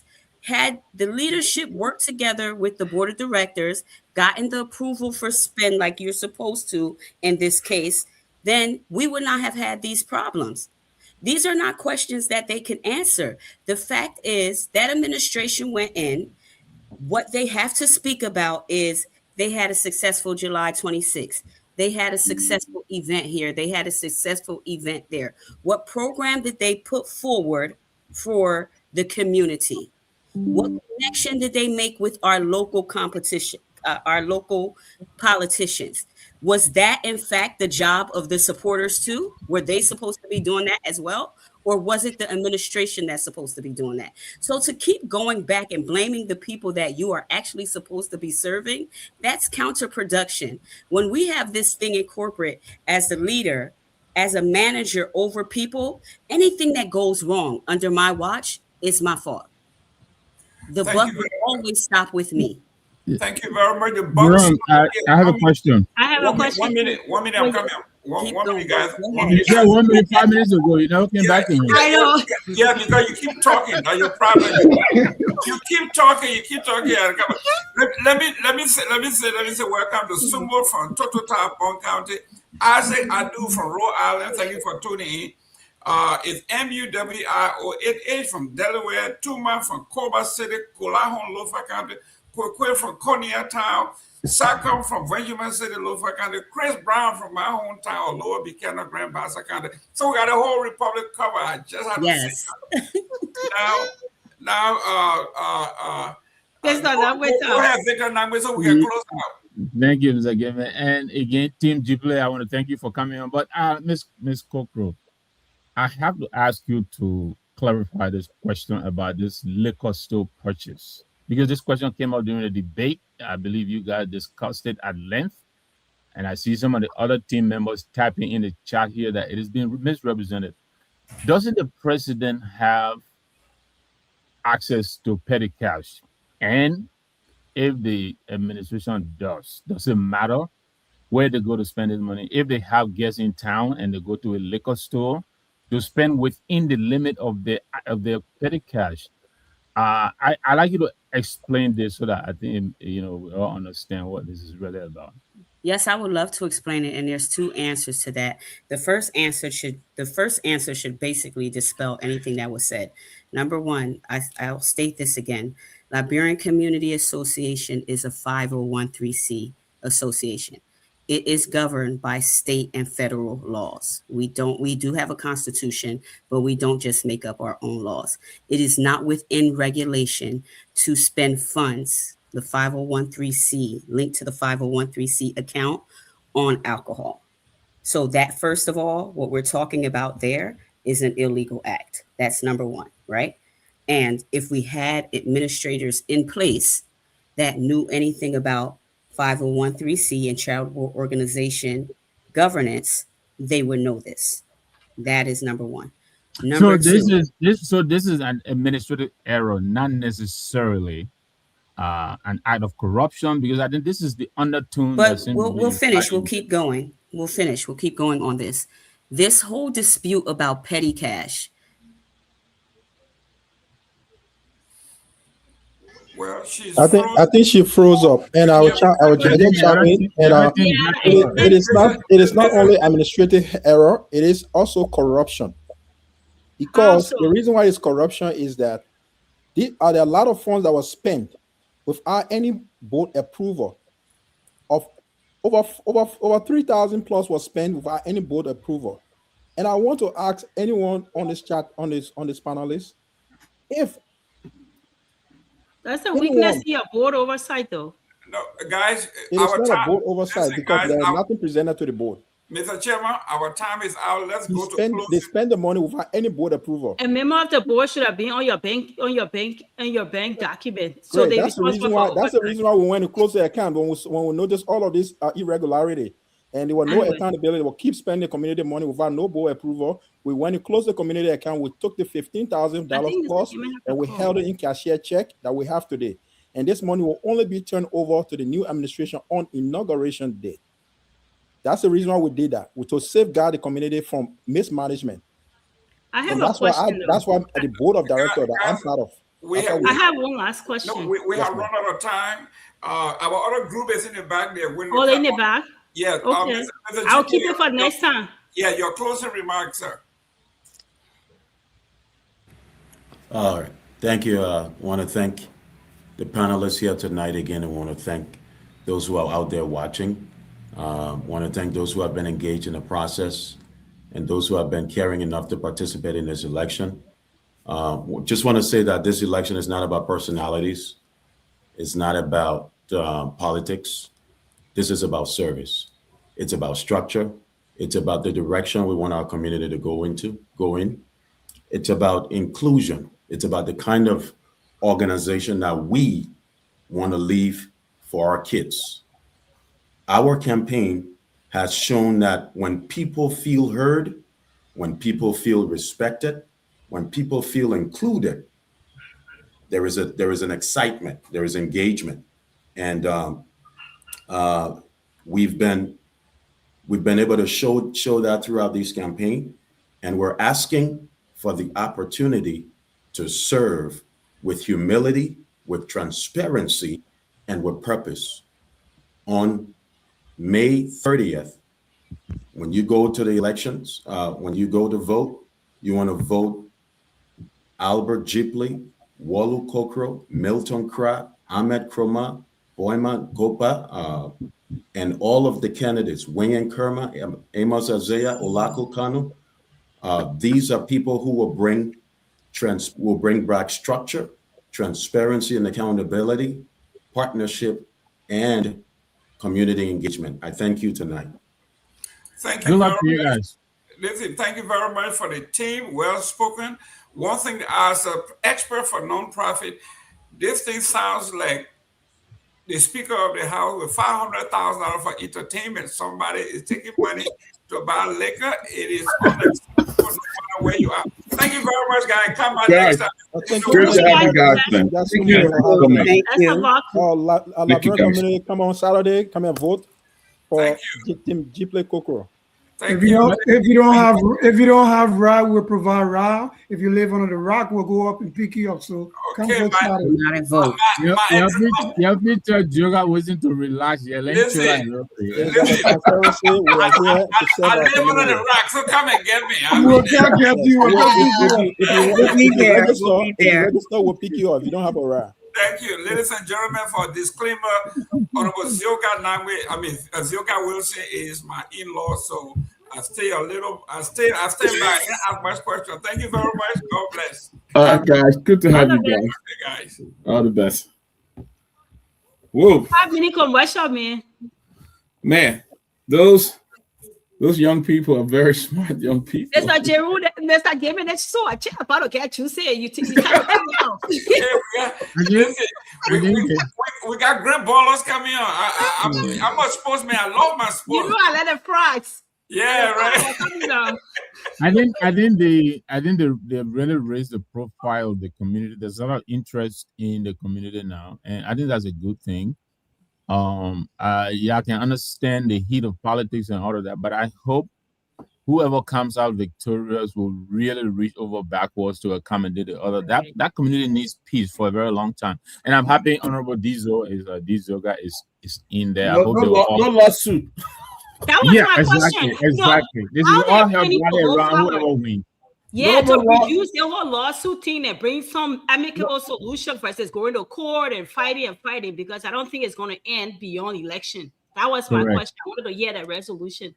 Oh, it's the next team here. Let me share. I'm tired with your politics. I want to play sports.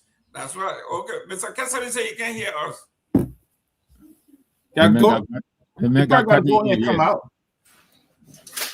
I can't hear you. Now we can hear you now. We can hear you. We can hear you. We can hear you. You gotta go in and come out. Go in and come out. Go in and come out, or go out and come back in.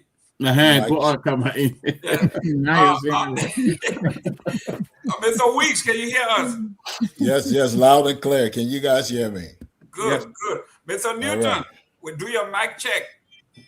Loud and clear, I can hear you. Okay, so Mr. Kessler, you're on our button phone. Get a real phone. I can't hear any dialogue. I don't know if you can hear me. Yeah, go out and come back in. We can hear you. We can hear you. But he cannot hear us. Yeah, so you got to go out and come back in. Can somebody text him, tell him to go out? Yeah, I'm doing that right now. Okay, there you go. Okay, he's out. Well, ladies and gentlemen, we got a great team of young men. I hope your brothers and women out here. We almost did. But you know that the ladies are getting ready for the convention weekend, so you know they had to do their thing. So she couldn't join us. Go find one. One right here. We got one right here. Tell me. When you tell me it's here. Gentlemen, welcome to the show. Ladies and gentlemen, you are just tuning in.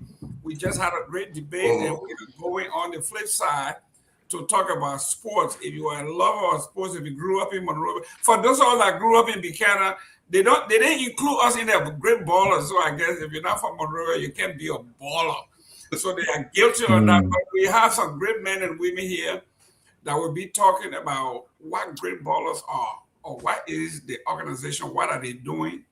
We'll be hearing all about that. But let me introduce the great men and women on here. Let me start with the boss himself. Henry Peabody, welcome to the show. Good to be here, sir. Good to see everybody. Mr. Newton, Mr. Kehleboe, and Mr. Weeks. Good to see everybody. Welcome to the Closing Acumen. Thank you very much. And let me welcome the boss himself, Tomalin George, the one, that King George the First. Well, it's good to have the great ball players team on the show tonight. Like I was telling Toby today, I said, if you live in Liberia normal time, you know what great ball players. I think great ball players, from my understanding, I think they left Barrow and IE and King to form their own team, and they dominated the sports. I think for 3 consecutive years, it took. I think when they couldn't stand Barrow and IE, they said let's form our own team, and that was my understanding at that time, though. And they dominated the basketball arena, and it became like some of the greatest players. And at that time, if you guys had come to the USA at the time, man, they were all playing NBA. We saw great basketball at that time. So, but again, I heard they're doing good things in Liberia. Great things. Where they're not just meeting to do stuff. We'll hear all tonight, perhaps. So we happen to hear. We're excited to hear from them tonight. Great. My first time hearing about a great ball player from Bassa was in the early mid '80s from Bill Martin. The late Bill Martin, may his soul rest in peace. And Toyo Harris. These are folks who were talking about these basketball things. So I didn't know who the historian here. Let me go to Mr. Weeks. Mr. Weeks, who's the historian here that can give us the real background and the G's about how these things started? Definitely Mr. Chum Newton is our senior and founding member, so he is the guy to talk about it. Let me start taking notes because I'm hearing from the horse's mouth. Mr. Newton, go ahead with the history. Let me take notes here because anybody say anything, I say that. Good. Great, gentlemen, great. First of all, let me say good evening. Hello to everybody on this platform. So Newton, can get some light so we can see your face? People say you hiding. Can you see me? I don't hide. No, I'm not straight shooter, man. I don't hide. Can you see my face now? Yeah. All right. Good. So, actually, quite frankly, we want to say that it's a privilege. Actually, being here, joining the panelists of the Closing Argument. My name, as you know, is Chum Newton, and I serve as the Secretary General of the Great Ball Players USA. But before I begin into giving more detail and background of the organization, I want to take this moment to actually sincerely commend you and your dedicated, platform panelists for the invaluable service you provide in keeping Liberians both home and in the diaspora informed of the news, the information, and political developments happening in Liberia. So I think your cause is a worthy cause, and on behalf of the organization, I want to commend you guys for what you do. Continue to do it. Kudos.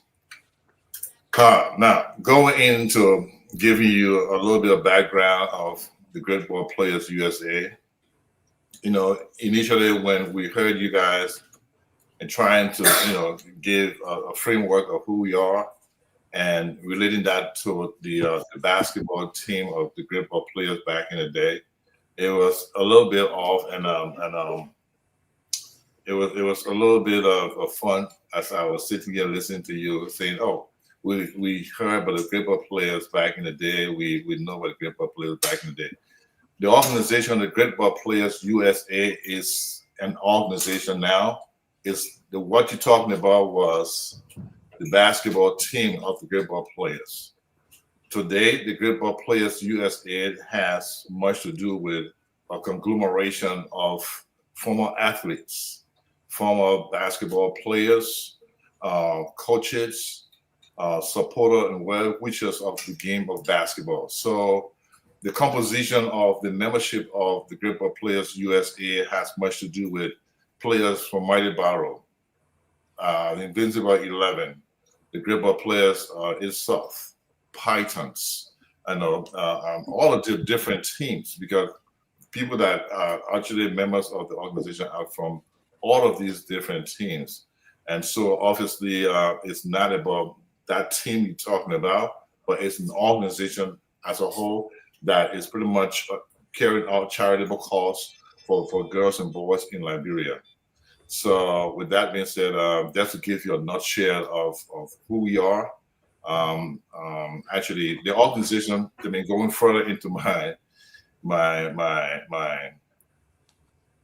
detailed information or background information concerning who we are, the organization was founded in 2016. At the time it was founded, it was only gearing towards supporting, members of the organization in times of hardship and bereavement and stuff like that. But fast forwarding to 2021, that is when we actually started our main project work in Liberia to support girls and boys.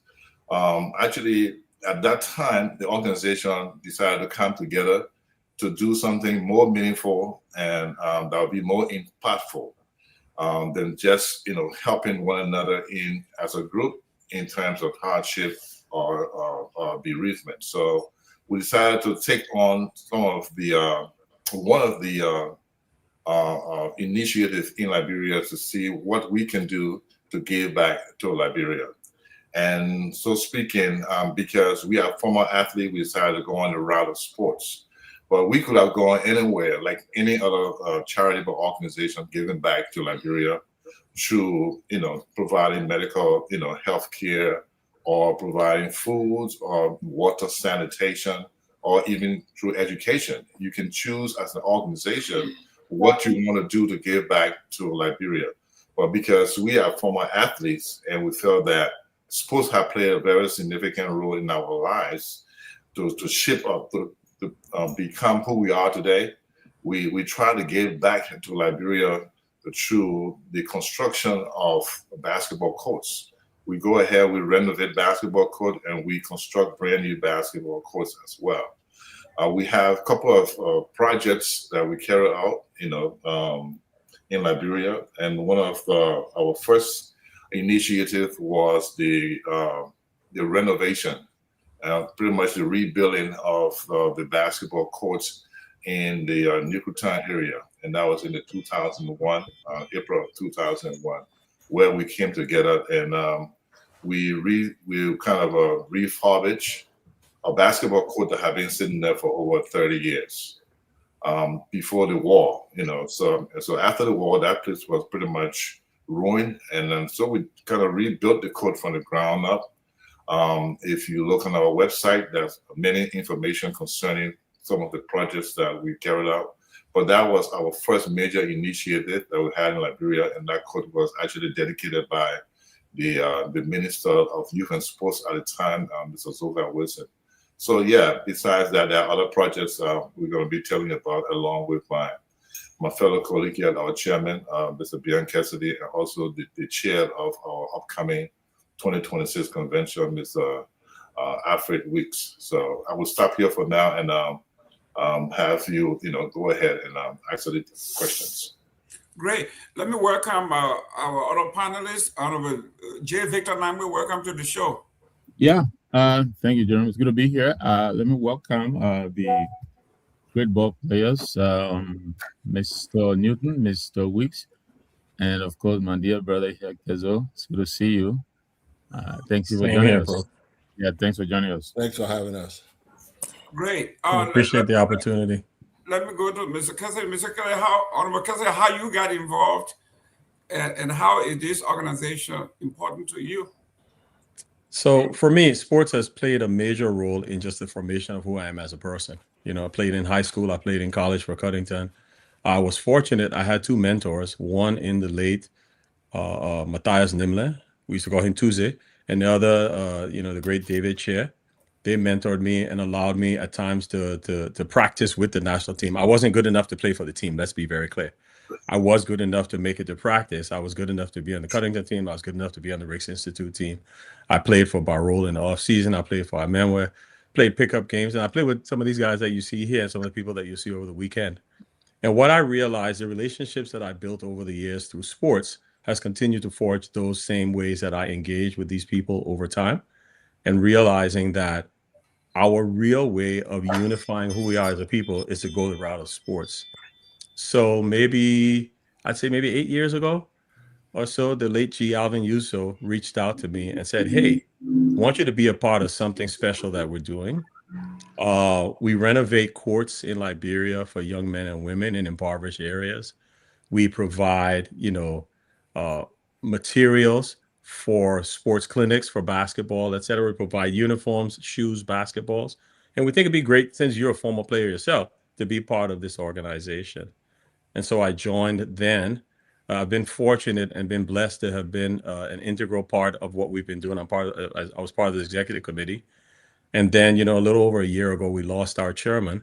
And when he passed, the executive membership asked me to take on the chairmanship, to take up the mantle that the late G. Alvin Yuso had put in place and fill those shoes. So, we have now an aggressive approach to how we're going to lean in and build the sports network that we're talking about. But we're super excited that we are in the position to make that kind of material difference in the lives of young men and women through the game of basketball. Maybe I'll let Alfred speak as well. Yeah. But before I go to legendary, the man himself, Mr. Weeks, let me introduce Telvi. Telvi, welcome to the show and our guests. Yeah, good afternoon or good evening. Glad to be on. Also want to welcome our guests. Thanks for taking some of your time to be here. Thank you for the invitation, and thank you for hosting us. Great. Mr. Weeks, talk to us now that we got a little background.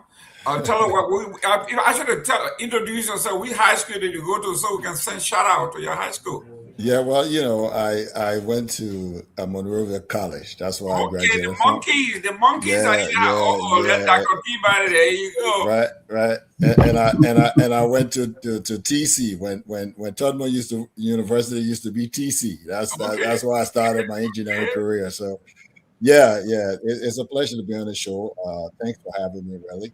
And I made sure you put Alfred name there, because Alfred is a famous name, because he used to be the IE goalkeeper at the time. And back in the day, that's my pops now. And he was the best, and he played for Lone Star. So I said, and I saw the things that sports have done through him, right? And I saw that great ball players, USA is instilling those same values by helping our youth in Liberia, right? So, for instance, sportsmanship, for one, to be a team player, to be disciplined, to have personal relationship, to develop those skills that will take you throughout life. I mean, those are things that are carrying us today, because we work on big projects. We do personal relationship with folks, and you have to have tenacity to want to win. You have to have the tenacity to be able to adjust accordingly. When you have difficulties, when you have difficult team, you have to be able to adjust your play, or else they'll be you. You know what I mean? So, and the same thing happens through life. So when great ball players, G. Alvin Yuso, the late G. Alvin Yuso, approached me, and Chum approached me to join the organization, I knew exactly what it meant to be a part of this organization and affect the lives of young people in our country. We want to actually improve the human capital in our country by giving them some of the tools that they need to excel, and that's what we're trying to do. And go ahead. Yeah, and so I'm here as the convention chair. So I'm here to talk about this upcoming weekend, that we have a fun-filled weekend for us, and we're going to be out in Minnesota. We collaborated with All for One and One for All, who is they are a home-based team in Minneapolis, and also we also partner with the great football team, football organization, Veteran Ablao, who we're going to be showing them that basketball player too can play some football. So all of that is happening this coming up weekend. And I'll pause for a little bit. And if you have any other questions before I get into diving into the itinerary of the weekend, I will pause for you to shoot another question and see how I do. Good. If you have your flyer, we'd love to put a flyer up while we conversing. This is great. Let me go to Telvi. Telvi is a straight shooter here. She's the only woman on the great ball players. Go ahead. Yes. We will loan you. You're on loan. Yeah. Let's talk about. I wanted to ask about your projects, but let's talk about the convention first because that's what you're here for. So some will be listening. Why should I attend your convention? Tell me about the lineup other than the basketball. What should we expect? Yeah, well, the first day, which is Friday, we're having a welcoming event where we have about 6 teams, basketball teams, and the folks from the Brooklyn Park, Minnesota area to come and just meet and greet, to see who they are and meet us, and we can converse and let them know what it is that we do in Liberia and in the diaspora, right? The reason why I think it's important that you can come to our convention this weekend is to assure us that we have support from our communities, right? So that when we go back to, for instance, we have our project going in the Stephen Tupper Estate. When we go there to talk to the folks in that area or the young kids and tell them, look, we've got the whole of Minnesota behind us. We got this whole of the United States behind us, trying to help to support you down here, to give you some of the basic necessity that you need to improve as an athlete, right? So that's one of the reasons why it's important to be a part of this. Other reasons why you may see a great ball player like the great chairman of Dopoh Oluble, or you may see Dada, the great David Chair, and they may be able to give you some history of how ball players actually evolve, if you will, for lack of a better term. And then we have a fundraising ball, where we are going to be raising funds specifically for the project. One thing about great ball players, what we do is we focus on one project at a time. We do all of our investments, even our membership, and I think we're 25 deep, right? And then we come out of pocket to fund our endeavors also, but we also rely on folks from outside to help support our endeavors. And so, for our program, what we do is we have a eloquent guest speaker in Torbah, who's going to be there, our keynote speaker, and we're going to have food and drinks and all of that available. So that's what's going to happen on Saturday night, and then on Saturday morning, actually, we have a tournament of 6 teams playing to just show a little bit of sportsmanship and have some fun, right? That's the idea of this particular weekend, to have some fun while we fundraise, right? Have some fun while you fundraise. You don't want to spend your money and then be, you know what I mean? You want to spend your money and have some fun, right? And then on Sunday we get to meet with veteran Oblao at their facilities to just do a little skirmish, friendly match, and say thank you to the folks that came about to support us. So these are some of the few things that will be happening this weekend, and we hope to see folks. And if you can't make it, we do have a means for you to help us. We got a website, and I will be providing that website information to you, so that the audience and to you, so that we can have support. You can send your donations in. Anytime. We do have different mediums that you can help us with, and it doesn't matter, right? The amount doesn't matter. It's the thought, is the support, is anything that you can do will help us ultimately get to our goal. Thank you very much. If we send you a link, we can drop it in the show notes. So yes. They will send out the flyer and we'll put all that. I'm going to go. You guys came on the wrong platform because on this platform we got someone from Kepamas. So you got to build a court in Kepamas. From Grand Bassa, you got to build one in Bassa and Buchanan.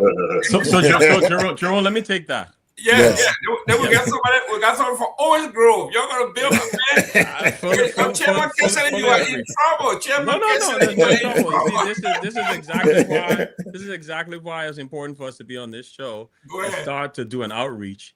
When I took over as chairman, one of the things that I made abundantly clear to my brothers and sisters who are part of the Great Ball Players Association here in the United States was we should always focus in on expanding our reach and frequency in our country. By and large, what we've done has been an amalgamation of work within the greater Monrovia area, Nukutan, etc. But we have an aggressive capital campaign that we will be kicking off this coming weekend. The chairman's, the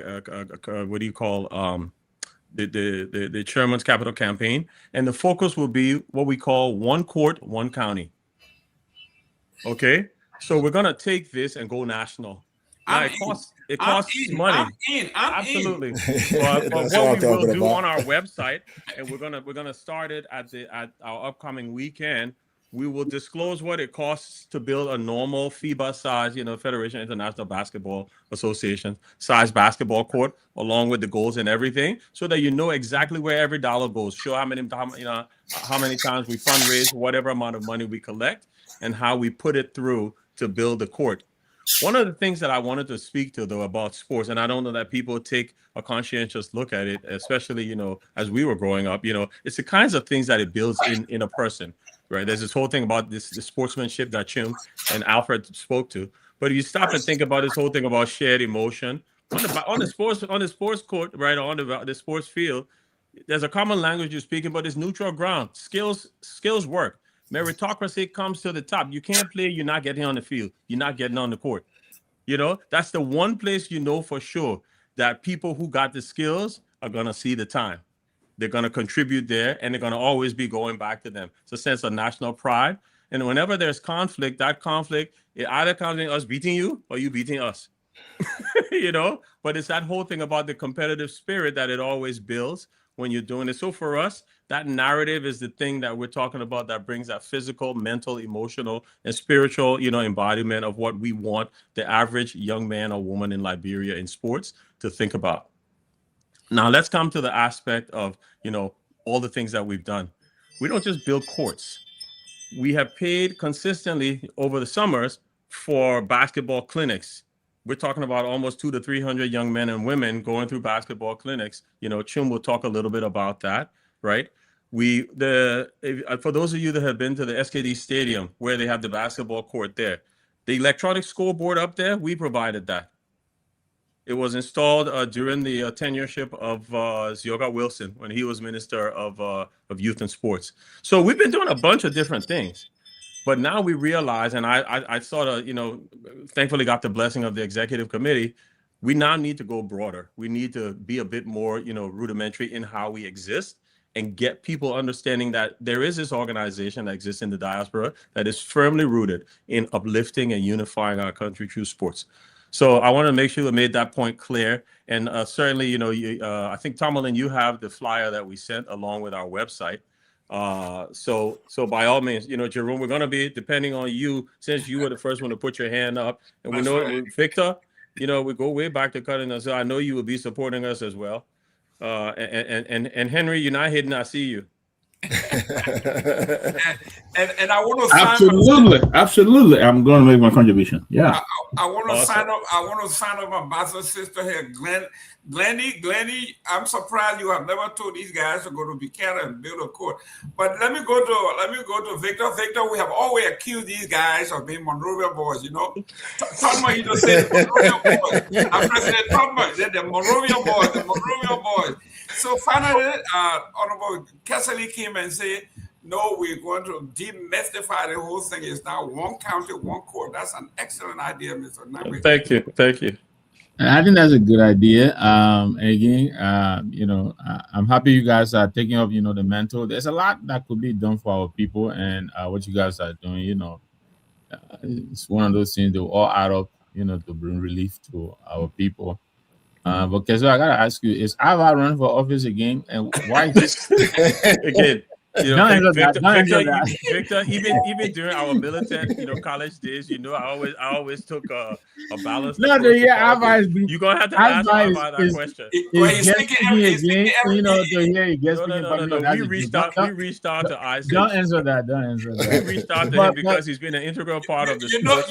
He coming for you. He coming for you now. He coming for you. Victor knows what happened. If I will come for you effectively. Ava, I beg you, I was just joking if you're listening. That was a joke. That was a joke.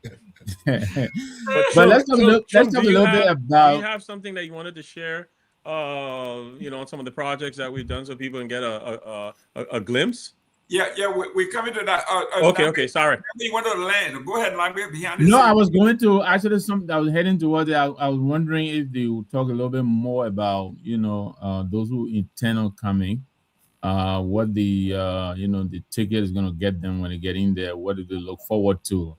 I heard some of the names that have been mentioned. I think that's a good thing. Our people like to mix, with our superstars. So I think some people will come around just to stargaze. So if they wanted to, dip a little deeper into what to expect when people come to the program. So let the convention chairman answer that probably, because that's his domain. But and Chum and I can fill in.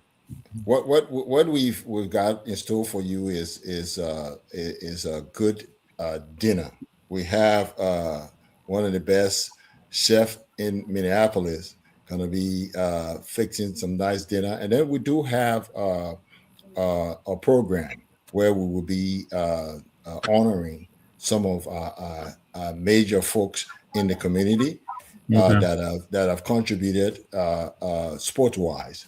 Right, and just the environment, the kind of conversations that will go on in that environment that will be educational. It will actually explain some of the things that a group of players do. We will actually display all of the projects that we've done, so you can see in real life. It's not going to be just talk. We will have pictures for you to see. We will show you what is being done, and then we have testimonial from some of us who were there in the beginning, who saw it done, and so on and so forth. So these are just some of the things that you would get and we have some mementos for sale, if you will, because it's a fundraising event, of course. So we want to anything that we can do to raise some funding for our project in Liberia, we will do that. So these are just some of the things that you would expect. Of course, there will be some known unknowns that will come through. So these are things that you should expect in a nutshell. So I'll pass it on to the chairman to speak more on it. Well, I'll speak a little, and then I think Chum, who is our senior executive member and who has the longest tenure, can fill in. Like the chairman, the convention chairman said, Saturday is really all about fun and games, right? The first half of the day, basketball. There's going to be a lot of crap talked on the courts. People are going to think, people are going to come and say who owns the land in that space, and at the end there will be one clear winner. Now, you may see some of us old-timers play, you may not. And Victor, before you ask the question, no, I will not be, if I'm playing, I will not be trying to dunk. It's not going to happen. The knees won't let it happen. No, I think you should play. Don't run away. I think you should play. That's why I said if. They're not cutting to days or Rick's days anymore. But there's a lot of fun, man, because it like literally could go sideways any time of the day, right? And then Saturday night, we can't get here and go want people to come in and enjoy that space. Saturday night, we have our dinner, fundraising ball, etc. Sunday, though, I've already told veteran Ablawa I'm playing soccer, and I've already told them I'm scoring 2 goals that day. No, I told them if you do anything they want to, I will score 2 goals that day. You will score 2 goals? I'm scoring 2 goals on veteran Ablawa on Sunday. I'm just telling you what I told them already. I'm manifesting it, and that's Anyway, what's I'll gonna come see you in the hospital on Monday. I'll come visit you. I got Koto. I got Koto, my brother. So it will hold me. That's the Ben Gayman. The Ben Gayman. Ben Gayman. I'll have a mixture, and then I live in a temple of heaven in there. You know, it's all right. Well, you guys are not covering the cost of the tickets. So actually, our Trump is going to cover that. Trump, Mr. Newton, come on. Yes, sir. Yes, sir. Yeah. I think by now you guys got a gist of the entirety of what to expect and what the program direction is all about. You heard a little bit background about the Gripper Players USA. You heard a little bit about some of the benefits that Gripper Players USA bring when it comes to sports for young boys and girls. You also basically heard about some of the things that we intend to do, and some of our short, medium, and long-term goals that we're going to be giving you guys tonight. But I mean, on all serious notes, the goal around all the formulation of these different programs and activities is to raise funds, because we take this initiative very, very seriously. The group of guys that have come together, dedicating their time, their resources, and their commitment to do this job is just not a fun thing. We feel that Liberia deserves, all the kids in Liberia deserve these kind of opportunities, and in doing this kind of stuff, you got to have dedicated and committed people to set time aside to have the different meetings, to raise the different funds in different ways to come together. So as we kind of disseminate the information and the work of the Gripper Players on your platform, which is a unique medium to let people know what the world know. We hope that we may be able to generate some form of solicitation through your organization, through your platform as well. Obviously, it's going to be a fun weekend, as our convention chair said. From Friday as our meet and greet, we're going to have all the teams that we invited. The DMV team from Maryland will be coming over on Friday. We have the Black Hole Ballers from, I think, the Philly and the Delaware area will be also flying in on Friday.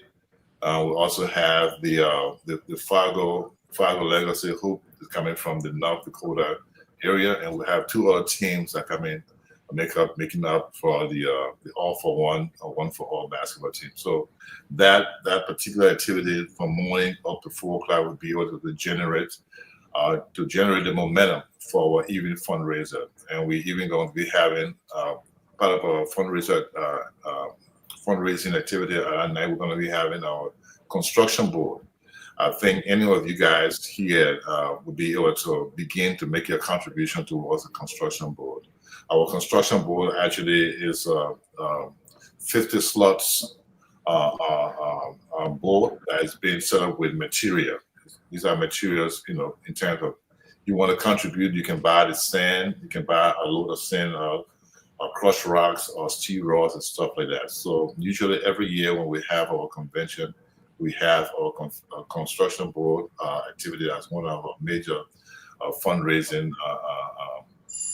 events. So we can begin to solicit money for that. I'm going back on to, as our chairman highlighted on some of our projects. So initially I talked about our initial project from the Newtown area where we did the renovation of the basketball court through the collaboration of an organization on the ground called Reba.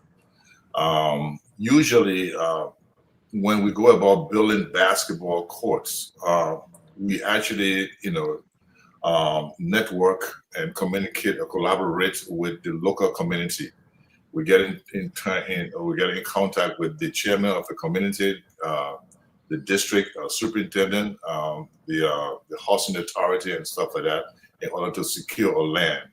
Because we don't buy the land, we solicit support and collaboration through the local community in order to build these areas. So that is the way that we go about carry out our initiative in the different areas. So yeah, one of our projects besides the basketball court in 2021 was a major sponsorship of the 350 girls and boys, what we call a vacation basketball training camp, through the collaboration of another sister organization that we call the Mama Jama Ultimate Sports. So we brought together 350 kids from Nuku Town, Logan Town, Bushra Island, all the way up to 72nd, and we had a camp, an area that we kind of everybody situated or come to every day, or I think it was 3 days a week, and River Players were able to sponsor the program for about 30 days. So that was a major event that brought together a lot of kids, and they were very excited. They got a lot of gifts from there as well, and they began to understand and know the game of basketball. As our coach, our chairman of our convention said, sports actually is a major transformation tool. It helps actually bringing young people together to teach them some basic skills with respect to teamwork, competition, with respect to just being able to have confidence, communication, and stuff like that. But beyond that, some of our long-term plan as an organization is not just only to provide or to give sports for these young people, but to also provide. We're hoping that as we move along, we want to be able to give them the opportunity to be able to acquire some what we call life skills. Life skills through being able to take some of the to help the parents and being able to equip the kids that when they leave high school to be able to at least be able to have some job or work preparedness to be able to go into the job market or something. So some of the things that we're hoping that we could accomplish, our long-term goal is to be able to provide, computer literacy, and helping them to also go into the ICT skills, entrepreneurship, and learning some other skill has to do with a basic, Microsoft suite and stuff like that. So these are some of the programs we're hoping that within our long-term goal that we would transition a little bit away from this sports into some kind of a life skill teaching for the kids. So these are the programs that obviously we want to highlight here. And as our chairman mentioned about our current projects. Our current project right now is our signature project, and we are still working on that. We hope that we could have brought, pictures, some of the flyers here to show you some of the work that we are doing. Currently, we are building a full-size FIBA basketball court, and that when you see the full-size FIBA basketball court, it's pretty much the same length and breadth of the NBA court. That is 90 feet long and 50 feet wide. So after the construction or the completion of this project, we'll have an area or facility where you have a sitting capacity of 250 spectators being able to be seated on that particular ground. We also have a construction of 2 boys' bathroom and 2 girls' bathroom, girls and boys bathroom on both ends. So you have the boys' bathroom on one side of the court and boys' bathroom on the next side of the court, because we wouldn't want people to, kids to be walking all the way around from one end to another end to get to the next bathroom. So, and also we're gonna have the building of locker rooms for boys and girls as well, and also a water tower within that facility. So it's a very big project. The project is called the G. Avin or G. Avin Yuso Memorial and Legacy Basketball project. So we named that project in memorial to memorialize our chairman, the late G. Alvin Yusuf. So these are some of the the things that we are currently doing in Liberia, and we're hoping that we'll be able to solicit support, from you guys and through your platform to gain more support for these kind of projects for young people in Liberia. Great. Someone is asking whether you had a budget or obviously what you are talking about to standardize the basketball thing in Liberia. So wherever you see in Monrovia, you will see in Basso, you will see in Bong, you will see. Yeah, our chairman was. Go ahead.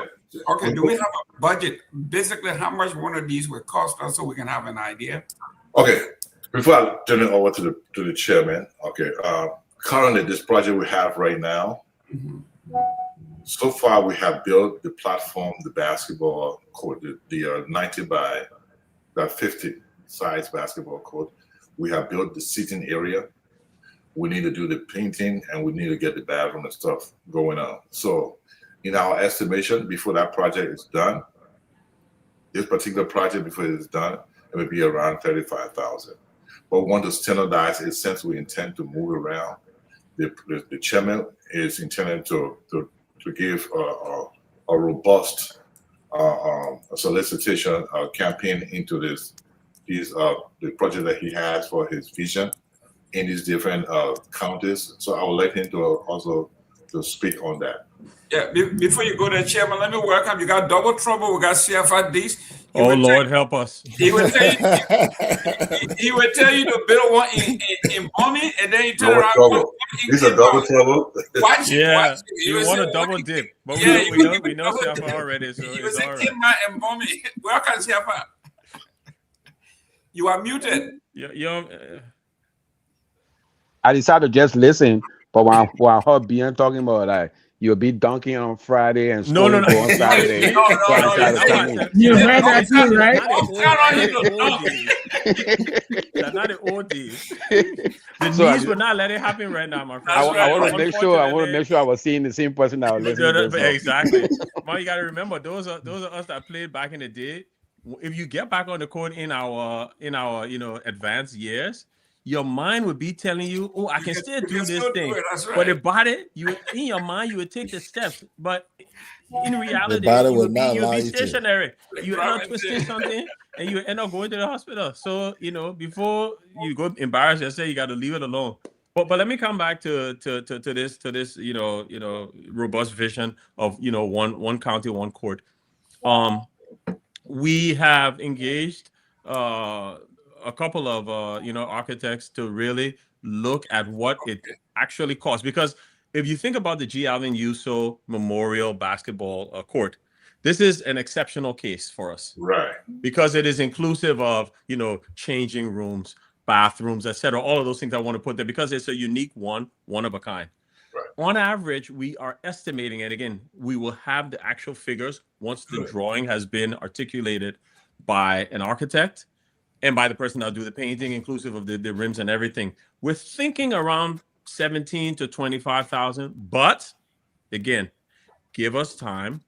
By the time this weekend is over, we will have clearly articulated and we will display it on our website so that anybody going there will understand what these costs are for us to deliver, again, on our robust vision to build a court.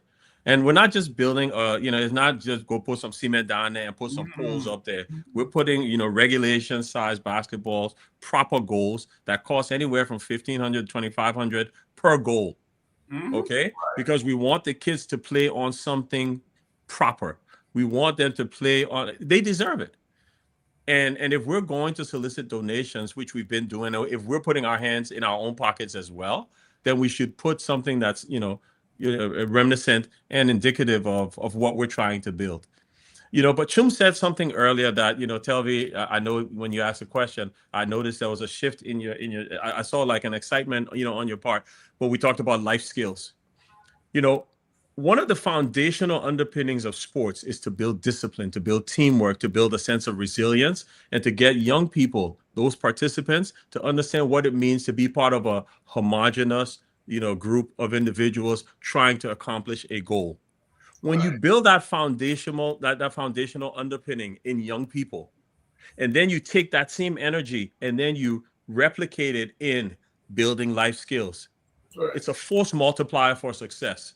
So that's the recipe that we look at through Great Ball Players. So when we say our long-term goal is not just to do sports, sports will be the foundational, work of what we do. But then building those additional things, right? In the time of technology, engagements and advancements where AI and other things are becoming the norm, our kids can't be at a disadvantage, and we can't place everything on governments, whichever government it is. Successive administrations doesn't really matter.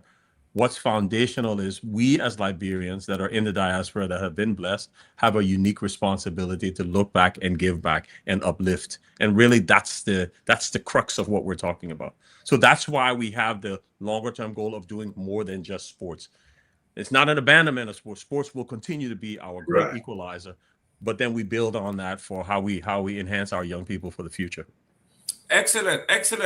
Ladies and gentlemen, before Mr. Dees coming, my sister Julia Duncan Cassell says she has some land in Bassa. If you want it, they will donate it to you. Thank you very much in advance, buddy. Bassa people Julia, I will be holding her to that, and I will reach out to her.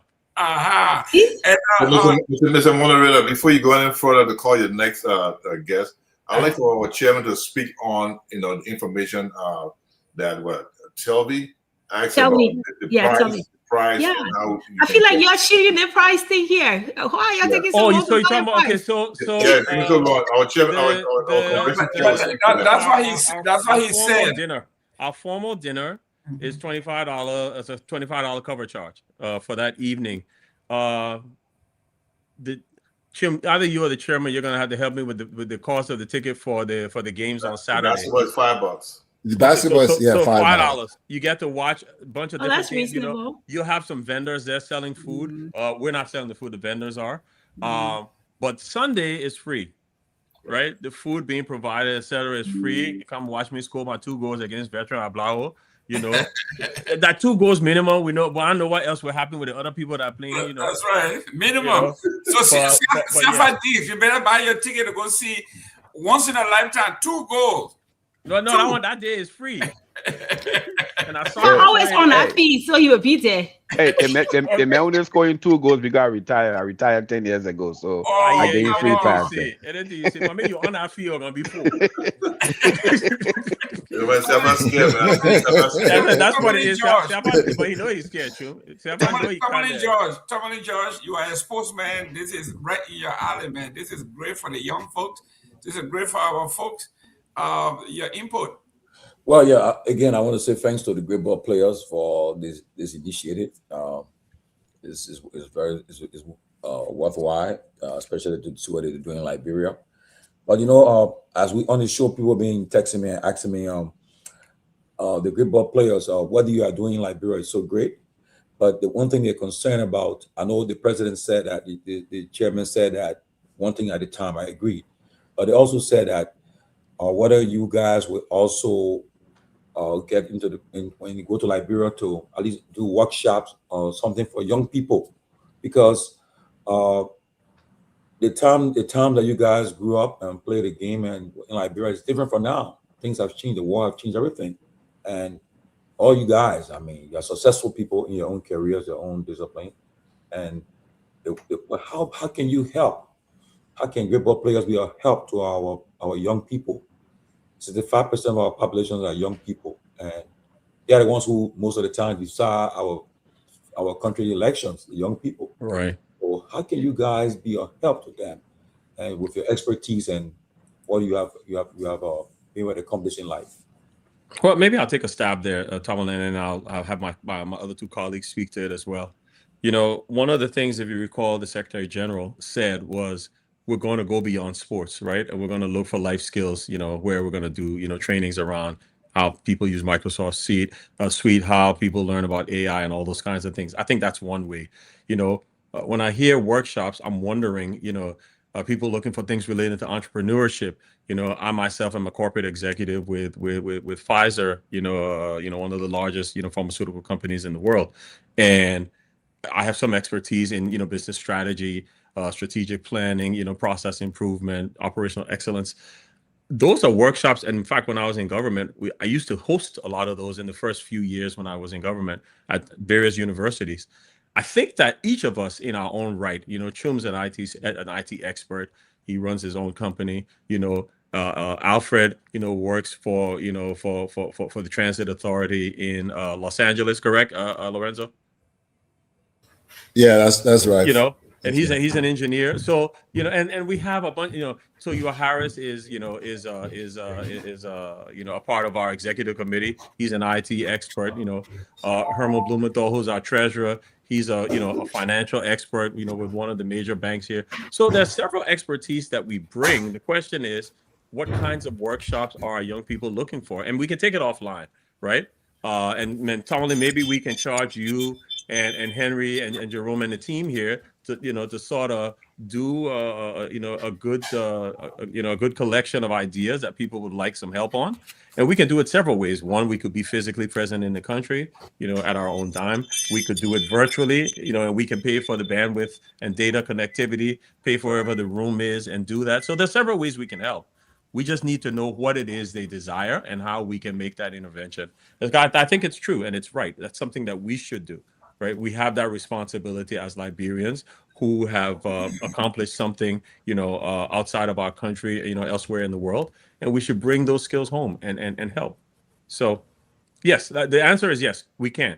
So just help us understand and sort of coordinate what that means, and then we can pick and make some of those things happen. Great. And that's a great idea because I served on the national board of AAU. And I also served on what they call Pewee basketball, football. So we did all of those things for young folks in the Southeast, in the Florida area. But let me go to the chairman, Mr. Weeks. Yes, sir. If I were walking down Monrovia and I see a great group of young men, who is a great ball player? The characteristic of a great ball player. Because when I was at University of New Jersey, I came across a Spike Lee, and he told me, "You are not a Morehouse man. You are not a Morehouse man." So I said, well, this is the kind of pride that these guys from Morehouse. Everybody else, as far as they are concerned, you are nobody. You got to be a Morehouse man. So if you were walking down Monroe, who is a great ball player? You can look at that person and say, "This is a product of a great ball player." Coincidentally, when you talk about Morehouse, my eldest son graduated from Morehouse, so I know what that pride is.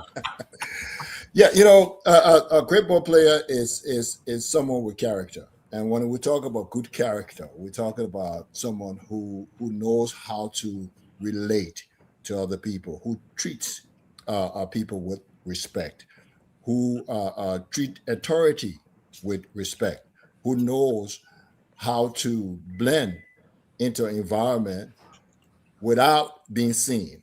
You work from the back. You don't always have to be in the front. You're the person, a great ball player is the person who would do the dirty work without looking for recognition. A great ball player will be the person who will help someone, regardless of where they're from, how they look, and bring some good to our community. A great ball player is someone who can play some ball, right? Who have those skills that is needed to those life skills, as we talk about, those things that will make an organization or a home or a business excel. These are the things that we're looking for a great ball player. And that's the person that I will look at as a great ball player. Not only the skills for playing the ball, but how you make other people better. That's what. Out of curiosity, let me ask you guys. Out of curiosity, have you guys tried to form a team back home, great ball player? Do you have it back home still? Are you planning to, keep it going with our people? As SG Chum said, our focus is not to have a team, but to support young people. So that's why we support young people in clinics, in basketball clinic. We support their tournaments. we make sure that they have facilities, good facilities that they can play on, that sort of stuff. So I'm not sure if we are in the position or so, and the chairman can elaborate on that a little bit more. Our focus now is that. Maybe in the future, when we've done some of the big stuff that is on our plate right now, like building those courts in Kepamas, for instance, in Grand Bassa, for instance, we use George's land to build that. And when we do that, then we can maybe start focusing on bringing in some team and training some people. That's a good idea, where we can train our folks and make sure that they come here to college, and one day or so they join the NBA. So these are good ideas, but we just have to focus on what we are doing right now and get it really well done, and then we can expand on other things. Excellent. Let me welcome Siafa Dix. Come on in. No, I would just pass on now. I pretty much just listening, enjoying the conversation. So I'll pass on now. Okay, I know that the three individuals on the three individuals we have as guests. I know them very well, so I have no question. I'll be seeing them Friday. And I'm not in the goal on Sunday against Blawo. I go to represent my papi. I will be in that goal that nobody will score. I tell you. Okay, let me just share a joke from one of our late brothers, Patrick here.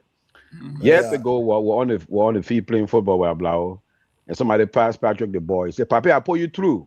He said, "My man, I'm an old man. You put the ball on my foot, or you give it to somebody else. You don't pull old man through." So just take that advice when you go there on Saturday.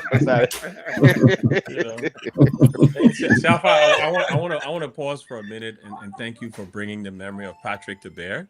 Yeah. As you're fully aware, Patrick was if not the founding, executive of Veteran Blawo, and that is a clear manifestation of the fidelity and unity that sports can bring together for folks. I mean, this organization has been together for almost 30 years, and the brotherhood, the sisterhood, like just the camaraderie that you see.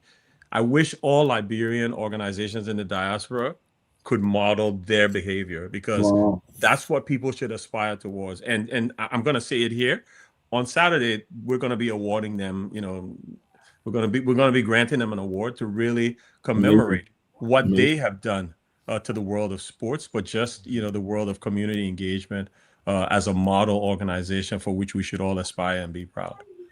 And it all falls on the memory of our fallen brother Patrick Che. He had that innate vision on bringing folks together. And full disclosure, I am a member of Veteran Blawo. I got my application in Blawo too. But people, they deny you? No, I just expressed interest a few months ago when I was there for a funeral. I just expressed interest, So. It's an amazing organization, but Chairman, you see right behind Dr. Peabody, the monkey on his back. Y'all please take that monkey off his back and get his membership. We will make serious intervention on Saturday night if he is at the program. We'll make serious intervention on his behalf. Thank you very much, Victor Nagbe. Then tell me. But Chum, were you about to say something? No, obviously, I just wanted to just attack on to what the chairman of the convention was saying with regards to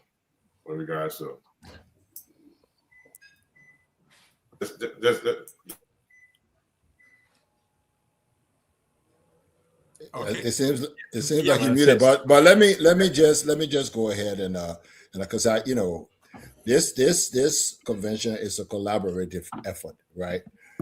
This is one of our first visit to Minneapolis, and so we thought it wise to not go into people turf without first of all getting permission and trying to collaborate with them, and we collaborated with a good set of guys, all for one and one for all. And I like to personally just send my thank you to a shout out to Shadrach Washington and Matthew Barmore. these two individuals were very instrumental in helping us set up this, and as well, Leroy Noah from Ablawo.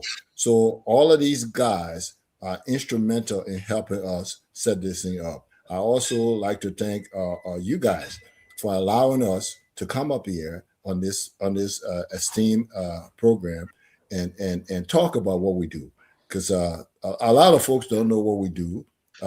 They sometimes think we just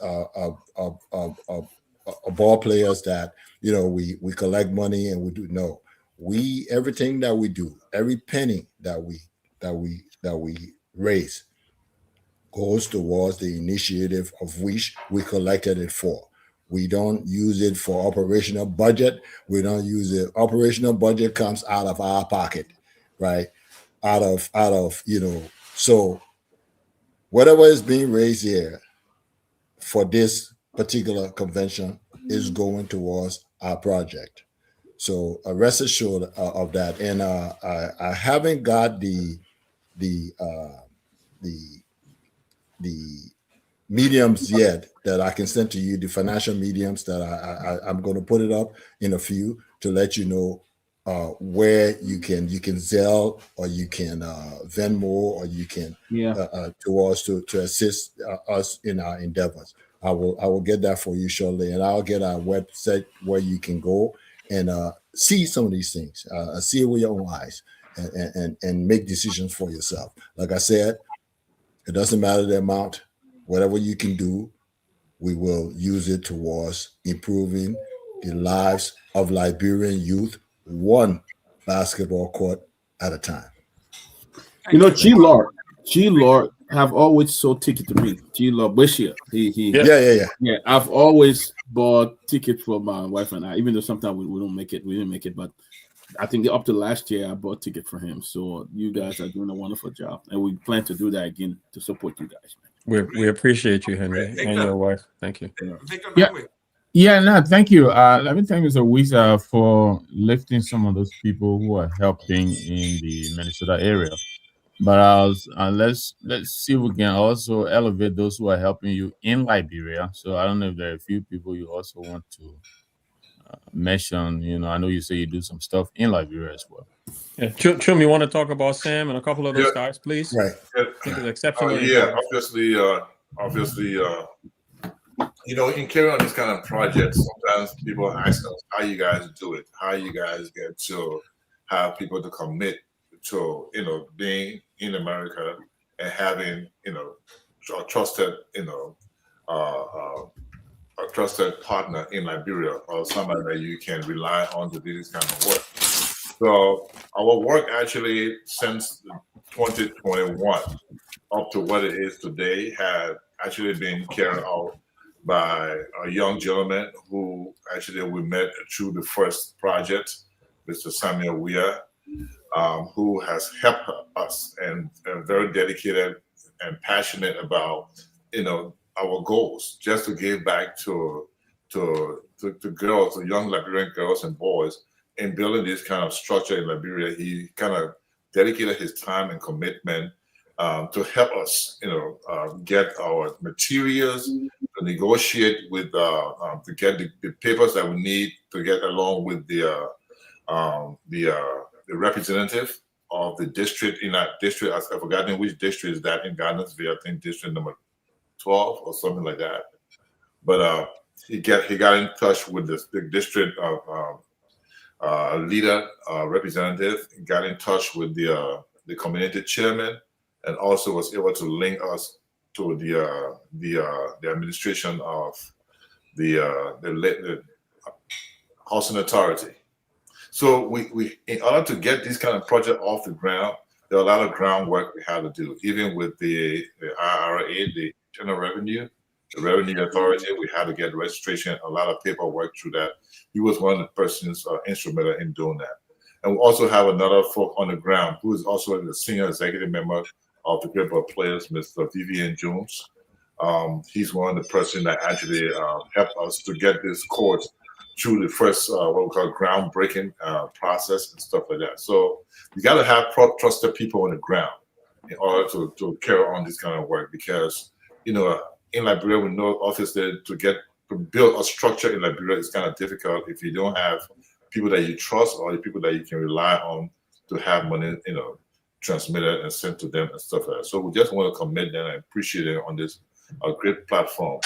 But one thing I also like to tag on to is to also, I think the fellow Nagbe asked a question about people in Liberia that pretty much help him. But we want to also look for people that could help, especially within the private institution, the businesses, people in the government, people in that could partner with us as well in this kind of initiative. Because what we're doing here, obviously, as our chairman for the convention said, we don't raise money for profit. It's our organization is a licensed 501c3, a tax-exempt organization. So we raise this money, and people that donate to us, especially in America, you can always write it up at the end of the year because of the 501c status and that we have. So we need to partner with people in Liberia on this kind of initiative. People should get up and say, you know what, I think this is a great thing. I would like to identify with it, and I would like to contribute maybe 200 bags of cement, or I want to give this number of steel rod and stuff like that. So this is a major platform, the closing argument, and been around is a remarkable network that we can use in order to disseminate our information out there and get other people aware of what we do in Liberia, and maybe some private organization or government institutions or agency could come in to help us or to give support towards the kind of project. So that's some of the things, individual as well. We ask some of those guys are in Liberia that are actually in a position enough to give. As we said, we don't need too much. Every little that you give us means a lot to us. So we're soliciting support. Thank you. From people to be able to do this kind of stuff. Thank you very much. I don't know most of the people you mentioned, but thank you for recognizing the people you're collaborating with in Liberia. No, man, look, sit down. Let me talk my own thing and come back to you.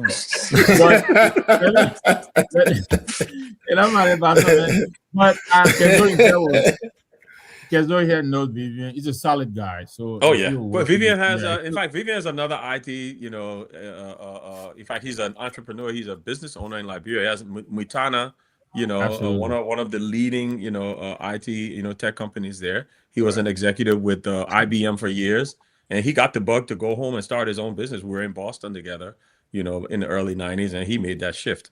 And I'm so proud of what he's been doing with Myean. So there's another avenue. When I say, our membership is adept with skill sets and expertise that have real tangible benefits, material benefits. Definitely you'll be on the block for a long time.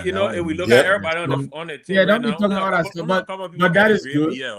A few people get a great BL, so that is good. Let me just ask you, Kehleboe. We had Ambassador Desmond Johnson here sometime last year, coming towards the end of the year, and he was going to Liberia to do some work there.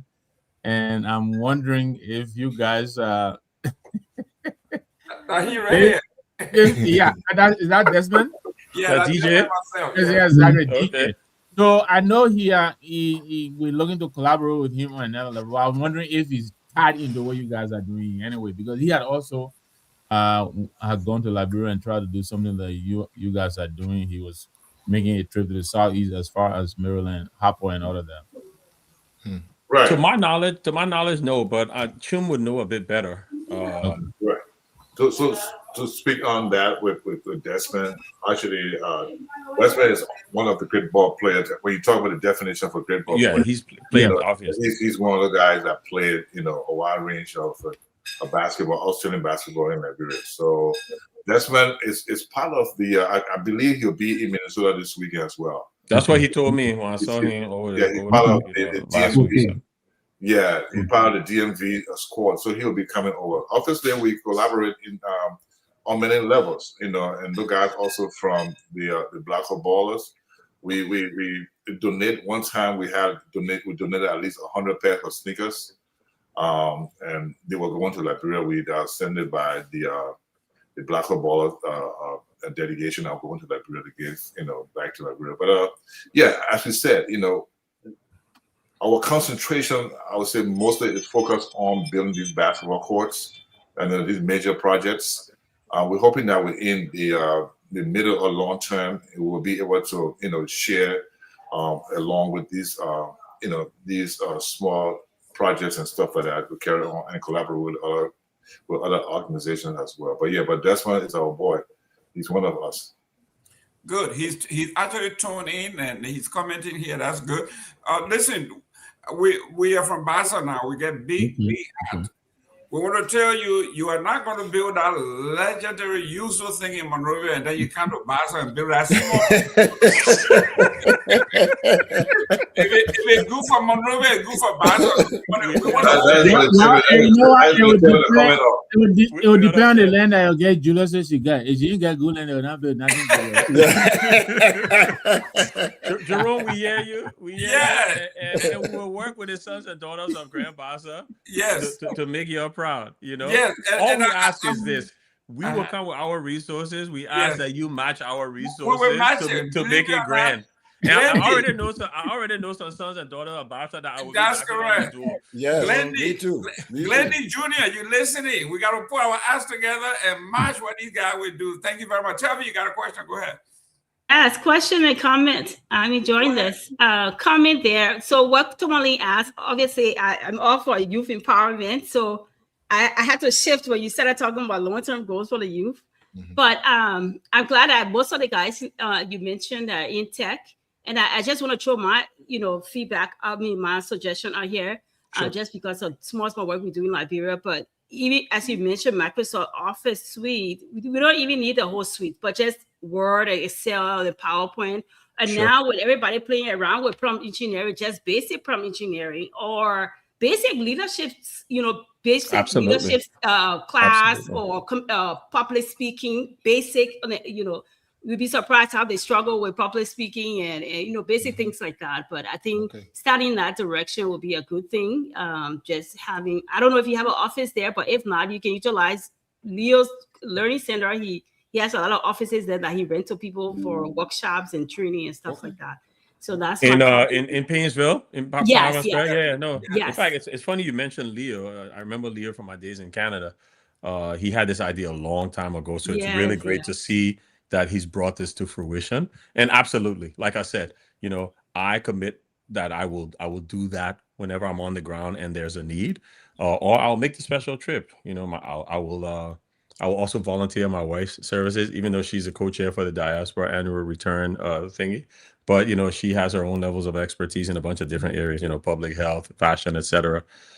So we'll do all. Again, we will be an integral part of uplifting our people. I think that it's incumbent on all of us. We for too many years rely on, the government didn't do this. The government it's not the government's responsibility to do all those things. That's right. We are responsible citizens, and we should take up our own charge to make these things happen and lessen the dependence on government, and maybe in some cases demonstrate to government how it should be done.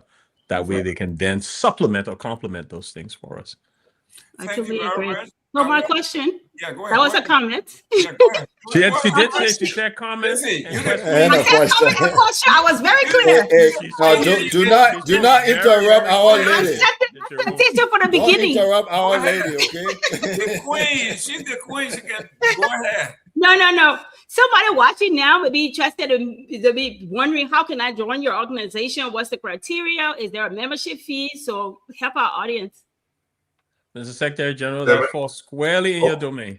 Okay. Obviously, our organization actually at the moment right now we have between 25 to 30 active members. We are not, for the work that we're doing in Liberia, people think that we massive number of people that are doing that. We just have, people with big commitment and dedication towards the work. That's the reason why things are moving the way they move. So obviously, the doors are open for people who want to become a member of the Kehleboe Players USA. obviously, to become a member, you can just, if you know any of the members of the organization, you can go through them, and then we can also have you come on the platform. We introduce you as a new member of the organization and welcome you and tell you about some of the things that we're doing.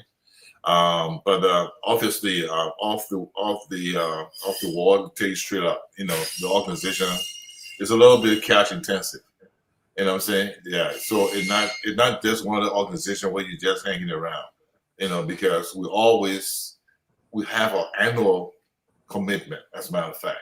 That's why you see when our convention chair said we take money from our pockets, at the end of the year, when we give you that tax ID to go and write it off for your taxes, some people pay up to $1,000 a year. Some people pay up to, $1,500. Some people pay, minimum you pay over there would be at least $500. So if you come to join, that should be somewhere you gotta be able to be. That's one thing we want to say, not to, but you see, it's for a good cause. So for us, we don't really. I just feel that I'm giving back to kids who I may not even see. I've been doing it for a long time, and this is pretty much for me. It's like a calling. So I don't feel if I give $100, $200 towards the project in Liberia. I hope I could do more. But just for the question, to answer the question you're talking about, we are happy and willing to have you join us today, and come to be a part of the Global Players. We're looking for beautiful women. Any kind of woman to join us, we'll be happy to have you. But just for the audience, obviously, when you come on board, we hope that you will be able to follow, those kind of initiatives that we actually carry out, every year. Well, ladies and gentlemen, let me tell you something. This is what I was just about to say. When they invite you to a fundraiser and they charge you $25 and you're having a dinner and that dinner costs about $20. After they pay for the hall, entertainment, there's nothing left. So your contribution is what they are depending on to do this work. And I'm glad when you talk about the county people from Bassa, we are ready to. When you say they did this year, we are dedicated to Grand Bassa. You will see all the Bassa people will come up and we'll make it happen. But yet, it's a great idea, and I'm glad that Newton, you said it, because Liberian people in our communities, and I keep telling them because I was a CEO with the United Way, fundraising is what I did for a living for 10 years. So when I go to the Liberian people thing and I see people pay $25, and you look at the hall, just the hall, the ambience, it's about $200 per person, but you pay only $25. Then when you leave, you say, "Oh, that money we raised, they didn't do nothing with it." So it's good for you. It's good for you to tell the folks that listen. We appreciate you being a member, but the membership comes with some responsibility. At least $500 donation a year, so So it's good for you to be honest with our folks. Oh no, for sure. And you are the first person that I've heard say this, because most of the people wouldn't even want to mention that because they know the truth, but they're scared. Go ahead, Mr. Kessley. No, I was just going to say, I'm glad that the SG said it because, we have an annual membership fee of around $150, and then we have, a mandatory, hit for those of us on the executive committee to help sponsor our fundraising weekend. You have to sell a minimum of, 10 tickets at $25 each. So whether you sell them or not, you're on the hook for the $250. There is an expectation that you will significantly contribute to the fundraising efforts. So he's right. At a bare minimum, you're looking at, $500 a year, but that number could go up astronomically. It could go up to 1,000, 2,000, 3,000, 5,000. It depends on where your hand can reach and how much, you're able to do in order to bring this cost to, to bear. So, I'm pretty passionate about it, as is Chum, as is, Alfred and the rest of the membership, both on the executive committee and our general membership. And it's something that we intend to drive home, dramatically. I like what you're saying about Bassa, and Julia has already committed. She and her husband have committed. The man, committed. Chum and Alfred, and to our executive committee members out there, we're gonna have this conversation on Friday night for sure. Because it may be that Grand Bassa is the next place we set our sights. Since they've already donated the land. Listen, we don't play. In fact, we are the second country. So anything outside of Monroe, you gotta go to Bassa first. And then if you're from Cape Palma, you're way behind God. So it would take a while to get it. No, there would be an equitable distribution. Things can be done in parallel depending on how successful our capital campaign is. Man on the panel. But Jerome, I will be reaching out to you in particular because I'm happy to hear that you were part of fundraising and development for 10 years. So we may reach out to you as well. Please, no problem. and just so we clear. Man, be careful. The woman watching now. Who watching? Your wife is on. Your wife is on. Okay. Be clear that there's no nepotism in this. Her husband that they wanted to donate land. I didn't ask Jerome to know anything about running for Bassa. So let me just put it out there. Yeah, but you can't lose. You got Tomalin from Bassa. We got Dr. Peabody from Bassa. So you got Tiana Sherman Kessely from Bassa. You from Bassa. Don't try to Bassa people here, man. Don't try them. That's right. Yes, to Bassa. It's not like Bassa ready to roll. That's right. Let me welcome Mr. Sita. Mr. Sita, welcome to the show. Thank you very much. I'm happy to be here, and I'm happy to be part of the discussion. Welcome. Thank you very much. Listen, what you guys are doing. For me, let's go to me. I'm both everything. I'm a believer in Title IX, which makes women mandatory. Everything you do for the guys, for the boys, you gotta do for the girls. So what plans do we have to make sure that this thing is, when you are doing basketball camp, you are doing basketball team, that you do equally for women? Oh, maybe it wasn't clear. Mm-hmm. Our thing is about youth, young men and women, boys and girls. Right.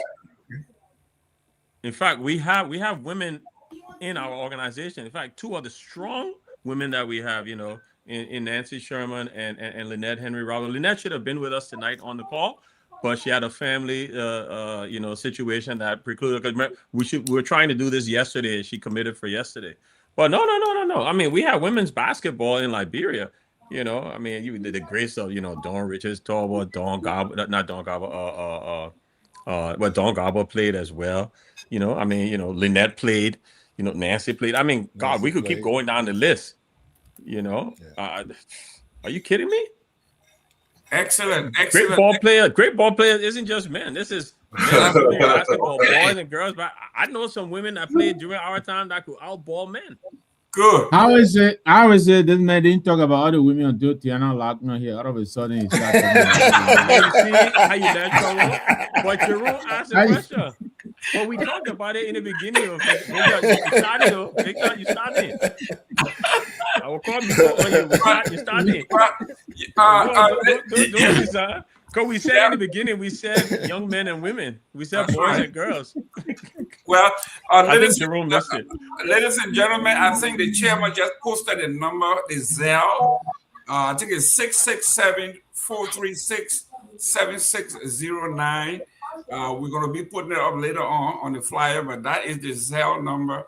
If you want to make contribution now, you want to make contribution in the future. If you want to do a private fundraiser for this particular group, you can do so too. In your area, your group of girls, they want to do just all girls, and you raise $500, send it in.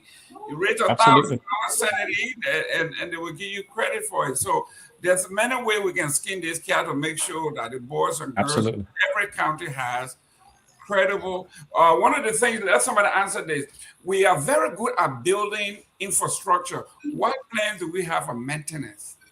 Oh, that's part of our infrastructure. We work with the community to ensure that it's maintained. I mean, obviously the responsibility will shift to them, but where we're making this, we're going from the let's build in the greater Monrovia area to one county, one court. We're going to have to put in there a modicum of resources for maintaining as well. But like I said, there has to be equitable distribution of responsibility and accountability. That's why, Going to Basa, we'll work with that community, but that community must be responsible to maintain and protect that space as well. You can't have vandalism and then turn around and say, oh, your can't feel so the people broke it. No, I mean, with normal wear and tear, yes. But responsibility has to go both ways, right? Great. The Zelle number here is 667-436-7609. That is the Zelle. If you cannot attend this event, but you want to buy 5 tickets, you want to memorialize your mother, your father, you want to send a birthday gift to your sister, your husband, whatever, this is the place to do it. I'm sorry that it's too late now. Today is Thursday. Today is Wednesday.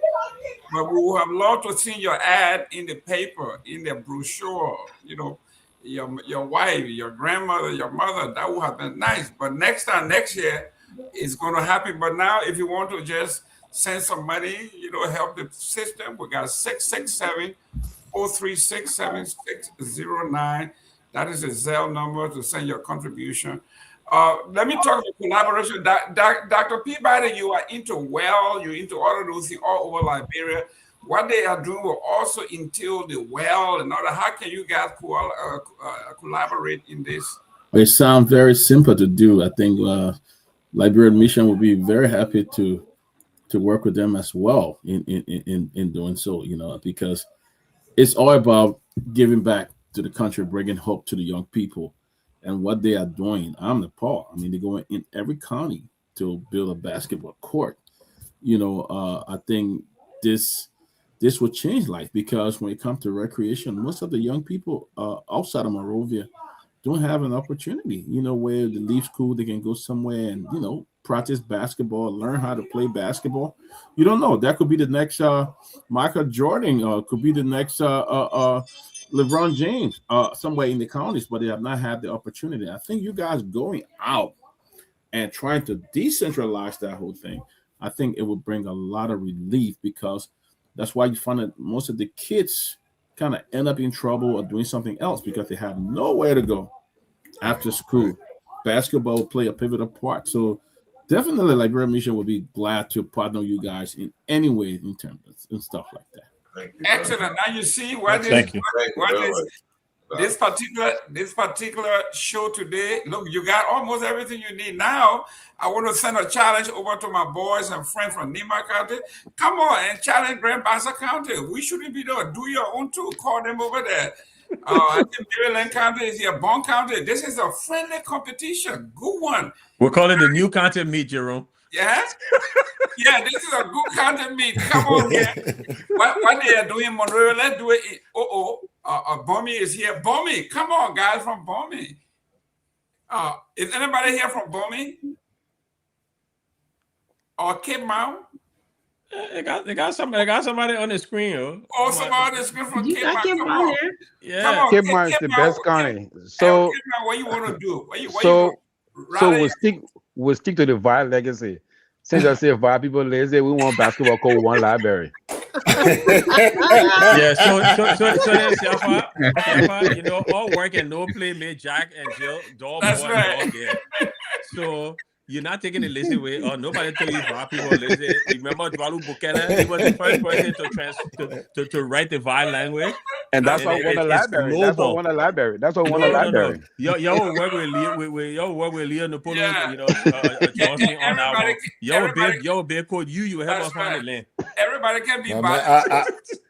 I'm not buying that VAR people listen to. Don't mind him. So I know. If I don't let it cook in Cape Mount, for some reason you go there and not cook for you. But wait, when you come in, you let us know before you can just walk in and expect a happy you, man. Come on. You go in the people town and not cook for you. The other drop is my man. No. Hey, Peabody, you're wrong. You remember Anthony Bolding? He went to Liberia. Everywhere he went, he got sick until he went Robert Sport and had a nice color green on the beach. And that was me who remember. There you go. Ladies and gentlemen, we got somebody from Germany, from Bonn, Germany. He's in Bomi and came out in the house, in the building. There you go. Thank you very much. I know this gentleman from Germany. He's very, very hardworking. So yes, y'all got Martini is on board. He has his mother from Cape, my father from Bomi. So he's in both camps, but that's good. We're gonna do this. It's gonna happen because it's good. Let me bring Mr. Sito. Mr. Sito, where are you from? Well, I'm from Sino County, and interestingly, Sito Kamba. Sito, you gotta come and speak from Sino. But let me go to Tomalin. Let me go to Tomalin. Tomalin. The Bassa people, we not outnumber the people here. But what can you do to help the people in Magibi? Who you know in Magibi? Oh, Magibi, forget it, man. We got people. I'm sorry, I mistakenly exit out of the show. But as I was saying, I'm from Sino County. Interestingly, I grew up in Newtown, and I'm friends with a lot of former basketball players, the like of Lawrence Sayer, G-Law, Ayatollah, Eric Daniels. All of these guys, I interacted with all of them. And when we were growing up in Newtown, we had nowhere to go to play. And they had a coach somewhere in Lagoon that the erosion eventually took away. I think Chris Barkley was trying to rehabilitate that area. It's a good thing that, the great ball players have now decided to give back to the community, because if you look all over Monrovia, all of the different communities, they are not basketball court. And then before you talk about the counties. And so this is a way of giving back and to empower our youth, because who knows, many of those guys that play, like the last time we told you Harris, great baller from BW Harris High School. All of these guys, they could have gone to the NBA today if we had a foundation in Liberia, but we didn't have it. And the fact that they have seen the need and they want to give back, that is commendable. And I want to thank you guys for taking up this initiative. We from Sino counties, we love sports. We will do our best to support this process. And, we'll do our best to also, in Greenville, Sino County, if you want to build a court, we can lobby with the authorities there to make sure that we get a piece of land that we can give to the great ball players. So Jackson, work on it. Please. Excellent. Work on it. Excellent. Right. And let me say this, right? It was something I neglected to speak to.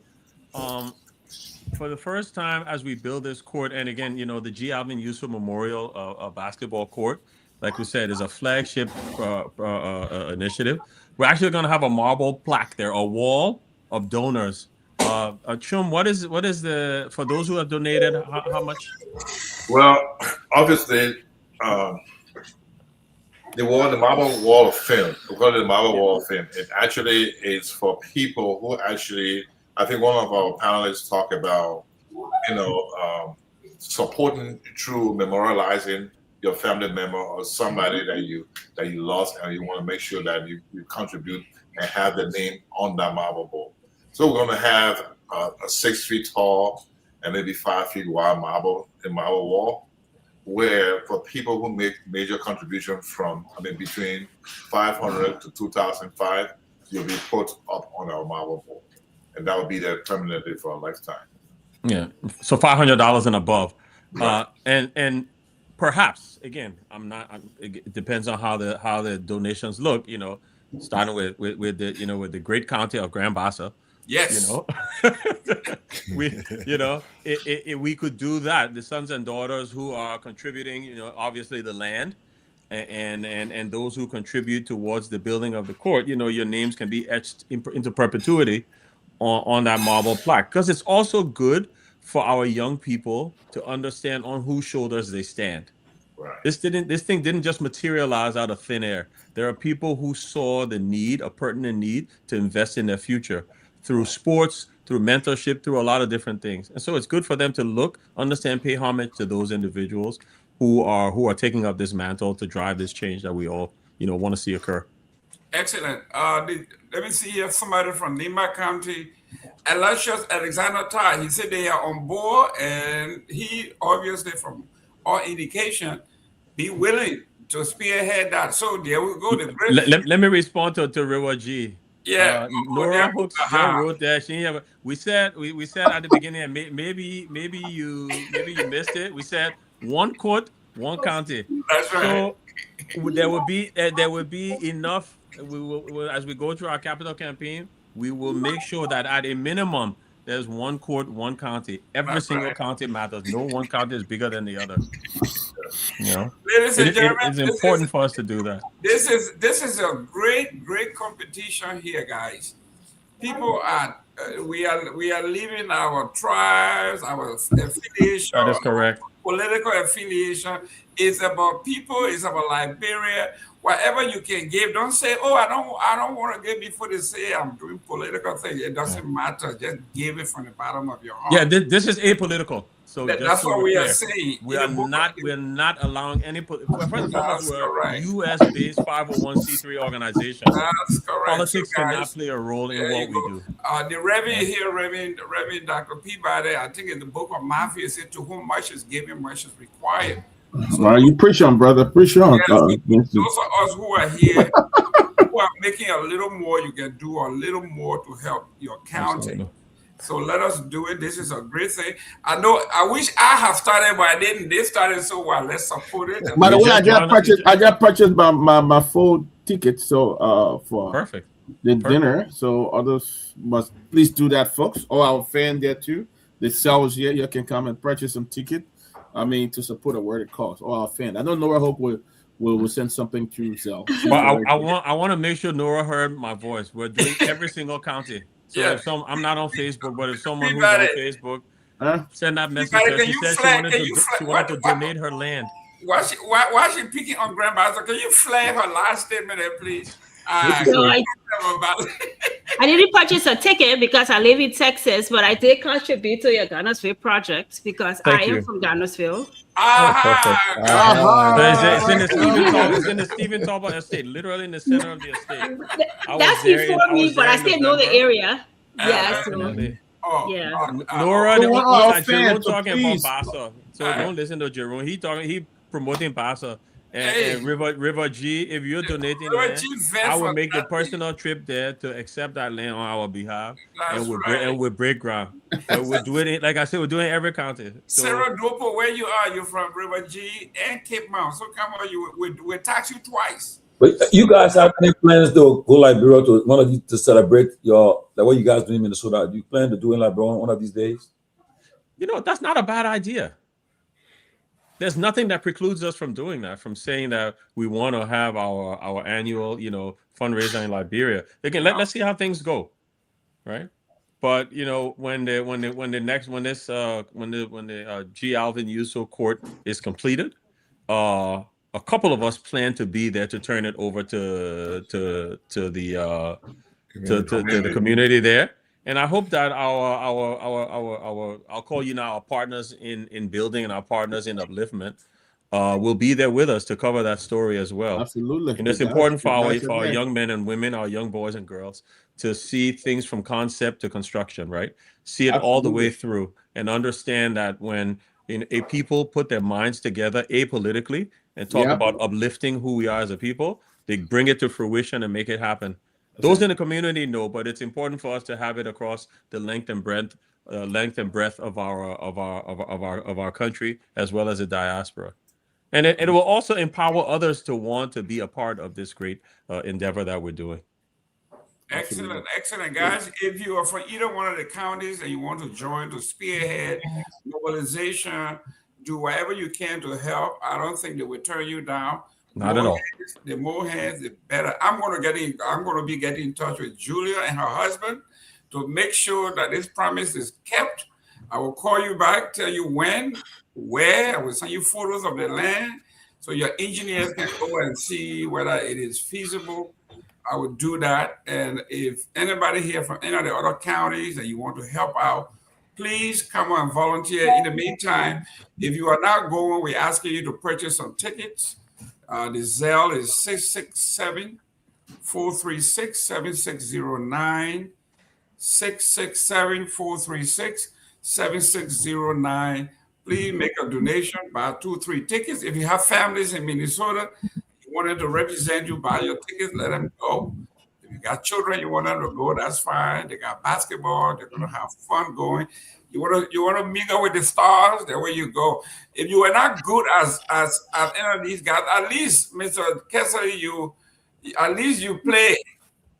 When I was there, they said I wasn't good. They gave me a special title. I didn't like the title. They call me water boy. I said, no, I don't like that. But you're helping. No, they made me Jesse manager. So that one was good. Management position. I didn't want to be called a water boy on Baza High School, so they made me the Jesse manager. Victor, I was a Jesse manager. So that means I know. What about? I make sure the jerseys are clean. Before they get to the game, I landed all numbers and from 1 to 11. I did and as his culture, he took to the Miami Dolphins. That was the best dressed team, but they didn't go anywhere. But anyway, that's another day. So you mentioned something, and I wanted to come back to it quickly. Yeah. And yes, my wife and I will not be going, but I made a little minimum contribution there. It's a good cause, and I know over time, we'll all continue to to contribute whichever way we can. But my experience here with my county organization, my district, we struggle, and these projects we undertake, they are collaboratively selected. We agreed that that's what they want, but then at the end of the project, we struggle turning it over and maintaining. I know Maryland County Association, we built a bus stop in Peabody. We struggled turning that over to the local government. Even after we did, there's concerns about the maintenance. We did the same thing with Barabo. We built a couple of things, but the maintenance is a problem. So and I'm sure you've thought this thing through a lot. But that is something that I hope you really have given enough consideration. You build a quote, you eventually turn it over, and it would Jerome mentioned maintenance. It is a problem for us. It's not in our DNA, So I'm wondering how you guys are going to do it, whether you will continue to attach yourself and gradually disengage, or you will just turn it over. How are you going to ensure that this good thing you're doing, putting all the resources in it, will not collapse after 5 years or so? Right. So, we're in this for the long haul. And like I said, I think I said a bit earlier, maintenance is part of the process, right? And you're right. We have a serious aversion, right? We have this big allergic reaction in Liberia for maintenance. You see it at all walks and breadths of life. Right. We build something, and when the people leave it the people, they're not having also, they didn't happen. So that's not going to happen with us, right? And I'm there telling will be you, a look, slow disengagement. But we were paying them just to maintain. Imagine that. Oh no, They're agreed. using, yes. Agreed. So, like I said, part of the process of this, if you think about growing up back in the day, basketball. I've played on basketball courts, for example, where we didn't have a rim. It was in somebody's unfinished house, and we took the ladder and we put it across, 2 walls and blocked off the other 2 holes and was shooting in there. And guess what? At the end of the day, we swept that place. We kept it pristine. We have to teach leadership. We have to teach commitment. We have to teach accountability. It's incumbent on us as the Great Ball Player USA organization. And then we have to have a gradual removal. The gradual removal means not that we're going to be completely detached, but that community has to have ownership and responsibility for that resource. That's good. Again, what I want to say is this. Every basketball court is not going to look like the G. Alvin Yusuf one. That is a special case. If the donors suggest that that's what they want, that's what we will build collaboratively. But we want to make sure we have a standard FIBA basketball court so that our young men and women who are playing basketball, and who knows, if we see the next, the equivalent of the George Weah to Liberia and to global soccer, as we see, and I'm using his name because he's the sports icon that came from our country. And like you should, and I'm not saying Michael Jordan, I'm talking in our country. Or the next, Noah Vonleh, right, from Portland Trailblazers, right, and others. Those individuals will come through this kind of process, and we would have provided the foundation for them. So we want to make sure at a bare minimum, a standard FIBA court is built. That's easy to maintain. It's when you start adding all the other accoutrements, like we're talking about in Gardnersville, that makes it a bit more difficult. So we'll be practical, we'll be pragmatic, but we'll also be, very deliberate in how we put things in motion, because also there has to be a level of accountability, and we need to understand that this will be, resilient after we've turned it over. So we'll focus on the courts. The exceptional circumstances will handle themselves, right, at the appropriate time. But at a bare minimum, the courts are there. I mean, think about Painesville Playground. I played there for years. That court, it stayed pretty well maintained. And people continued to play there up until when I was, there last. So, it's one of those things where I feel like people don't usually hold the other people to account. One of the pet peeves my wife has is you drive to, Central Monrovia or wherever, and you see people should just put whitewash on their fence, but they do it during 26 and Christmas. So the other 363 days, you just look at some kind of way. Yeah. So yes, maintenance is going to be critical, but we'll do a slow disengagement and turning over, but we will also hold people to account. Right. Thank you very much. I have a question. We got 10 yes, ma'am. Yeah, by 8:30. Yeah, let's go ahead, madam. Go ahead. So browsing your website, I noticed you have a Great Baller radio station. Do you operate a radio platform, or this is future state? Yeah, obviously. You're smart woman here. So yeah, we have a radio station as well. We come on 3 days a week. So Wednesday, Thursday, Friday. Wednesday, Thursday, and Friday, or Thursday, Friday, and Saturday. So we broadcast, some of the things that we do, some of the past program from some of the guest speakers. We play music, and we just use that as another medium of, outlet for some of the promotion of the work that we do. So yeah, that's an active radio station. Maybe after the program, today by Wednesday, maybe after the program, you'll be able to listen to some sounds. Okay. So before I go, I just want to say one thing, just to tag on what the chairman was saying, and the question was asked concerning maintenance. You see, actually, when it comes to maintenance, that intertwines with accountability, as our chairman was saying, because accountability actually is the glue that actually hold a team, a relationship. It creates teams work. It also establishes a deep trust. A deep trust between the donors and the people that we actually helping. So Great Baller players from the initial stage, when we were negotiating for this land through the superintendent, through the district representative, I've forgotten his name right now, and the housing authority, they made the youth, they signed what you call an MOU to maintain that court, to be able to take accountability and responsible for that court. But it is something I guess we'll have to revisit to make sure we kind of do some updating on that memorandum of understanding when everything is done. So I just want to add that piece on there. Thank you. Great. Wow. Guys, we have been talking about a lot of great stuff on this one here. Everybody's excited. You saw people calling from Germany, representing Bomi and Monserrato and Cape Mount and Lofa and Grand Bassa. And River G. River G and Sino and Maryland County and Gardnerville. You better mention River G.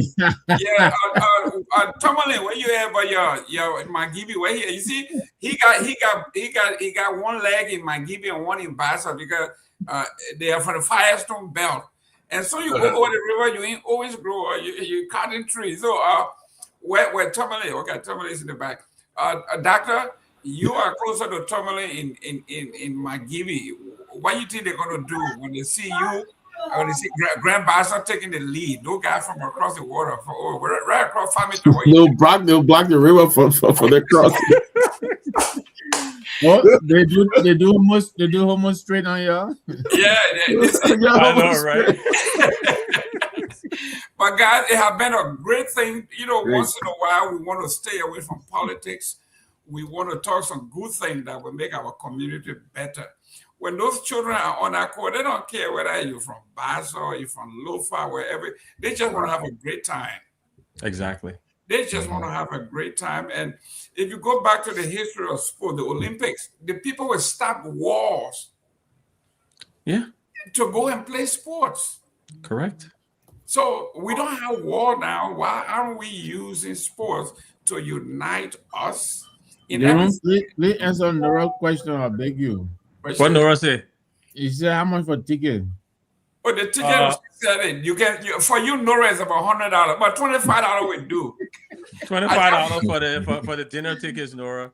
That's it. I just bought 2 tickets for me and my wife. And the cell is up there too. Yeah, everybody else watching, guys. Guys, buy your ticket. My wife and I. Even the vibe say you buy ticket. Even the listen five people. Even the No. Let's be clear. It's not the people. It's just Siafa. No, but you know what? Siafa Dix will buy a ticket for he and his wife and make a personal contribution. Thank you, That's right. Y'all made a fireman better. Y'all made a fireman mad now. Yeah, we made him mad. I keep telling you. Y'all be very careful with me. I keep telling you. I know, right? You know, Jerome, I would like to make a comment. You made an interesting comment that really resonated with me. You said when those kids are on the court, they don't care about politics. They don't care about tribe. Nope. And I think that we need to take that thinking into how we engage as Liberians, right? And sports is definitely, when I said this with intentionality earlier, sports is a great unifier. It's because it cuts across a multiplicity of things. And it doesn't take into account where you're from, what you have, what you don't have, how you look. It's all about your skill and your abilities, that teamwork, the camaraderie. When you sing our national anthem, it doesn't call tribe or location. It says all hail Liberia, hail. This glorious land of liberty will long be ours. When they're playing that, when you go to the sports field, it's a unifier. So I think that every time we think about things that we are doing, we should think about it through the lens of being a Liberian. Yes, we're saying we're going one county, one court, but that's because we're divided into 15 subdivisions, right? So we're going to put at a bare minimum one there. But that's so that we have an outreach and accessibility for our young people to be able to go and play the game of basketball. Thank you, right? So, but it's not, when it's in Sino, it's not just for the people from Sino, it's for whomever is visiting and the young people want to go and play. But it will be resident there so that there is access, there is proximity. Excellent. Right? And just so we're clear, when we turn over a court, we also turn over some basketballs. So we don't just get a court for the children to go look at it and be chucking the condensed milk up there. No, that's not how it works. That's great. And this is another great. Then you should have visited a basketball court to see girls. The children can go there to the look for girls. That's not your business. Let them do what they want to do. Just give them that. And don't be telling them what to do there. Jerome, let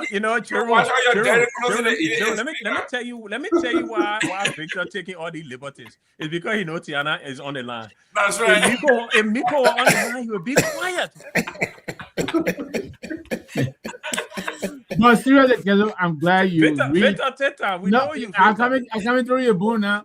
I'm glad you reiterated that this is apolitical because it has to transcend administrations, and that's a good thing. Because and I'm glad you've been very intentional about it. This is about the children. It doesn't matter who is in the mansion. I think our children should be given the option to be children. Correct. I'm glad you reiterated that. It reminds me of the mantra of that organization, right to play, right? Yeah. Children have the right to play. And it's our bounden duty as adults to ensure that we provide that safe haven for them, equitably. And now, just so we're clear, I will reach out to political people across the aisle that come from those counties, but it will be very clear to them, this is not your signature project. I'm coming to you so you can contribute as a son or daughter. So this is now, if you want it to be your signature project, I can't, because we can't be political. That's correct. So that's the right thing you are doing. Nora says she bought 2 tickets. Thank you very much, Nora. Thank you, Nora. Thank you, Nora. We know you can't come. Thank you very much for doing that. There's another guy of means here, and I like what he did. Abraham Connor, he's representing Kakata City.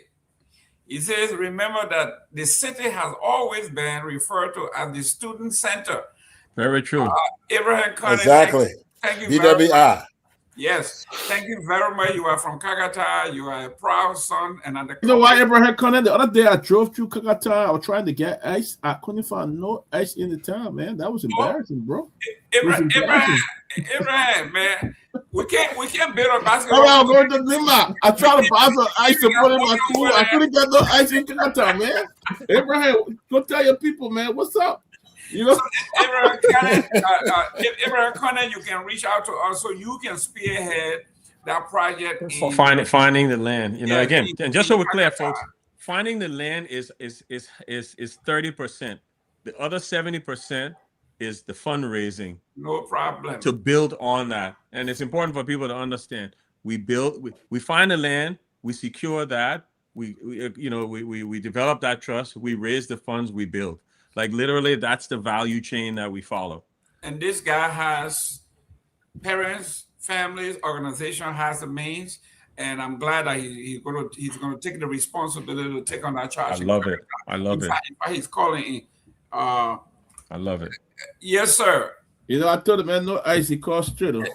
Yes. Hey, I got a quick question, Jerome. I got a quick question. I'm coming. Go ahead, Abraham.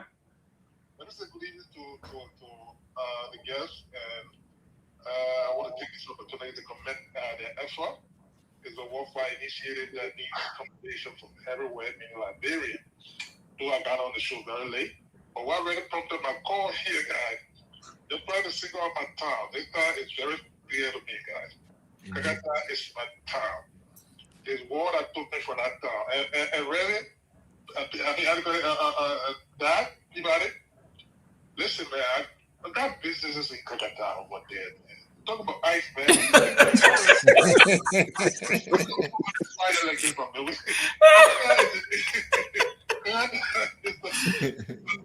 just said it to Morocco, guys. So, when you look out there for all this part like this, my man, no, man. We got ice and everything in that town, my man. You know, we have two things coming in Kagata. We have schools and we have businesses. That's it. We don't have companies in that town, but just that town was surviving.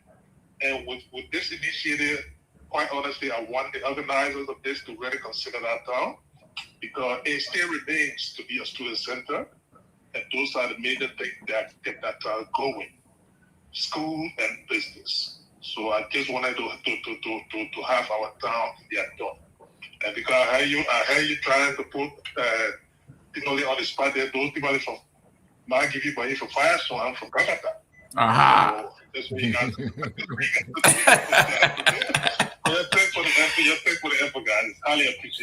Thank you, Mr. Connor. Thank you.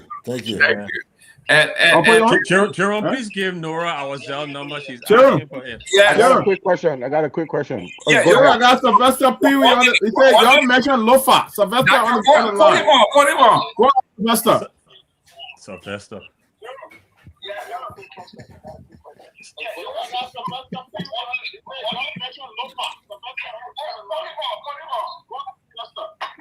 Thank you. I was going to take issue with the big brother just now, because I thought we were going to do something around the Kwandibode area of Zozo. You see why when you're saying Sylvester Pewee, I started laughing. So the water will have to soak. Look, Sylvester, if I had come and said, "Oh, we're going to Lofa," everybody it's a damn if you do, damn if you don't situation. Let me commend you, Mr. Cassidy. This is a very powerful endeavor, and we will all collectively support this endeavor. It's an extraordinary thought process, and I'm serious. And I'm one person. I'm very pleased to hear this. It's about listen. We lack major recreation center across the country. Particularly, the one thing most of us focus on in the country is soccer, and we've been having some very wonderful basketball style. I can recall when you serve at the level of the Liberia Maritime, those days you came across how many teams there was no acquaintance, but someone said, "Hey, don't see him walking that way. He needs to throw from 3-point and the rest of that." So but yet we also intensify and spread sport through that initiative. So absolutely, we the New Progressive. I will call the former commissioner, Dr. Cody. He's the head of the New Progressive. I'm going to call him immediately after this. We're gonna come and do something very, very, very strong in supporting your initiative. This is a very wonderful initiative. Great. Thank you. Actually, I don't know how. I just joined the show. I just drove out from. I just got home, so I don't know how much for a ticket. But for now, initially, I don't know. Dr. Peabody, what's the price? It's $25. You can buy like 8 or 10 tickets of this time. No, for now, I would do so $200. How many tickets is that? Okay, 8 tickets. 8 tickets. Walking from a 4G now. 8. Now, and then the New Progressive will do. Thank you. Reasonably within the course of the progressive. We are the progressive, the New Progressive. We believe in ideological politics, but we also believe in spraying major things. So we'll do some other commitment. Thank you. But I just want to really hail this initiative. Awesome. It's a very powerful initiative that we all need to collectively support. All right. So the cell is up, so you can look at the number. Just send them the cell. We're not taking pledge. You got to pay the money without your Liberia pledge business. So I'm not one of those that I'm not a Liberia politician anyway. the man came online to chastise me. You know what that means? Honorable Cassidy, don't fall for that quarter bonus because soon you say he will say let's go to Vanjima. I know, right? But you know the fun part is, if you look at where Kwadubone is situated, is pretty centrally located. So we may not necessarily go and deposit it in Kwadubone, but it will be on the fringes. That's right. Thank you very much, Honorable Pewee. We miss you. Hopefully we'll come back tomorrow. If I may just interject, our SG has another commitment he needs to run to, but I wanted to publicly thank him for being the stalwart and for being the one that holds us all to account in this organization. A lot of the work that you see going on, a lot of things that we do while we all collectively bring our hands together as a team, he's really the quarterback. My job would come up with an idea, a vision, or whatever is made much, much, much easier because of with someone like Chum, who has really been, and Chum is very, very passionate about this organization. You almost think it's one of his children, right? Chairman, your parting comment. I know you got to go. Hold on a minute, Jerome. I want to ask a quick question. I want to ask a quick question.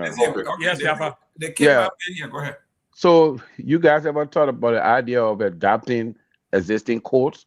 Like, if you go Barnesville Estate, they used to have a basketball court there. I don't know the condition it is. So we did that in New Crew Town. Yeah, like ERBC, the Plainsville Playground, the basketball courts. We did that in New Crew Town. So the short answer is yes. Okay. If we don't have to build the structure, not even good again. If we don't have to build from scratch, we'll renovate. Okay. And if we have to build from scratch because it doesn't exist, we'll build it. But we take a pragmatic approach, as I was saying earlier. We look at what the need is, and then that's how we lean in, and we try to do it in a populous space so that we can reach a great mass of individuals, so that those young people have access. Now, remember, I said one court, one county. It doesn't mean that it's limited to one court per se, but at a bare minimum, each county should feel the impact of Great Ball Players USA in country. Excellent. At a bare minimum. Excellent. The Secretary General, I know you got to go. Your parting comment? Gentlemen. Quite frankly, man, I'm sorry I have to leave right now because I have some other personal engagement. But quite frankly, I just wanted to, use this, opportunity to say, to extend my real heartfelt, gratitude to the closing argument and the entire team for graciously, giving the Great Ball Players USA this platform to share our work and mission with the Liberian communities. Your willingness to help us amplify our project. A project like ours, is something actually we cannot overstate. You have given us today a voice. And we do not take this lightly, let me let you know. And so on behalf of our chairman and the executive committee of the organization, I want to say thank you and God bless your organization, your network. And we look forward to continuing, to work together for the betterment, of Liberia. So we are truly grateful, and thank you very much. Let's have a good night. Thank you. Thank you for coming. Honorable Weeks, your parting comments? You're on mute, LA. We affectionately call him LA Law. Oh, LA. Okay. I'm busy talking to myself here, but yes, right. I can echo what SG just said. It is certainly a privilege to be invited on your program, and the reception that we receive from you, the excitement, the contribution that you've made just from the discussion that we've had to our effort is august. It is something that I personally will never forget, because we as athletes or former players or children of former athletes, we appreciate the work that we can do to help our young folks. So anything that we can do to help, I'm all aboard. And this weekend is going to be a great weekend. If you can make it, come out. Let's socialize. Let's have some fun. If you can't make it, you can still contribute any way you can. And we will try to have it on some of the information on our radio stations from the weekend, so you can see us having some good time. And then next year, hopefully, we can see some of your faces there, personally there. Thank you, guys. We really appreciate the exposure and the conversation tonight. Thank you. So you say your dad was a former athlete? Yeah, my dad was IE goalkeeper, and his name was Alfred Weiss, and he was a Lone Star. Okay. He was a Lone Star goalkeeper. Then he played for Liberia volleyball team. The pilot. Yeah, he was the one that became a pilot. Yeah, that's what I'm saying. Athleticism, right, is something that produce sports, produce character. Somebody thought of bad way or what? Oh, the gene can't go nowhere. It can't hide. But the great thing about sports, right? It is that it allows you to build character, and those characters never leaves you. It actually is translated or carried on to the family. Like I jump into basketball, I jump into soccer, and you become disciplined. So we want to be able to give this to our young people, and that's what great ball players stand for. We want to be able to give it to them through some of the suggestions that you made here tonight. The suggestions with regards to the seminar, the network seminar, for us to educate our kids on public speaking, those kinds of stuff. We definitely will look into it. And yeah, man, it's certainly nice. And thanks to our lady representative of GBP tonight who held it down for us. That's right. Yeah. You loaned her to us for tonight, so we accepted that, and that was great. Yeah, we appreciate it. Thank you. All right, so I will land. Thank you, guys. Hey, man, what year your dad played on the volleyball team, Lorenzo? What year your dad? My dad played with Willie Knuckles them, and they brought the championship.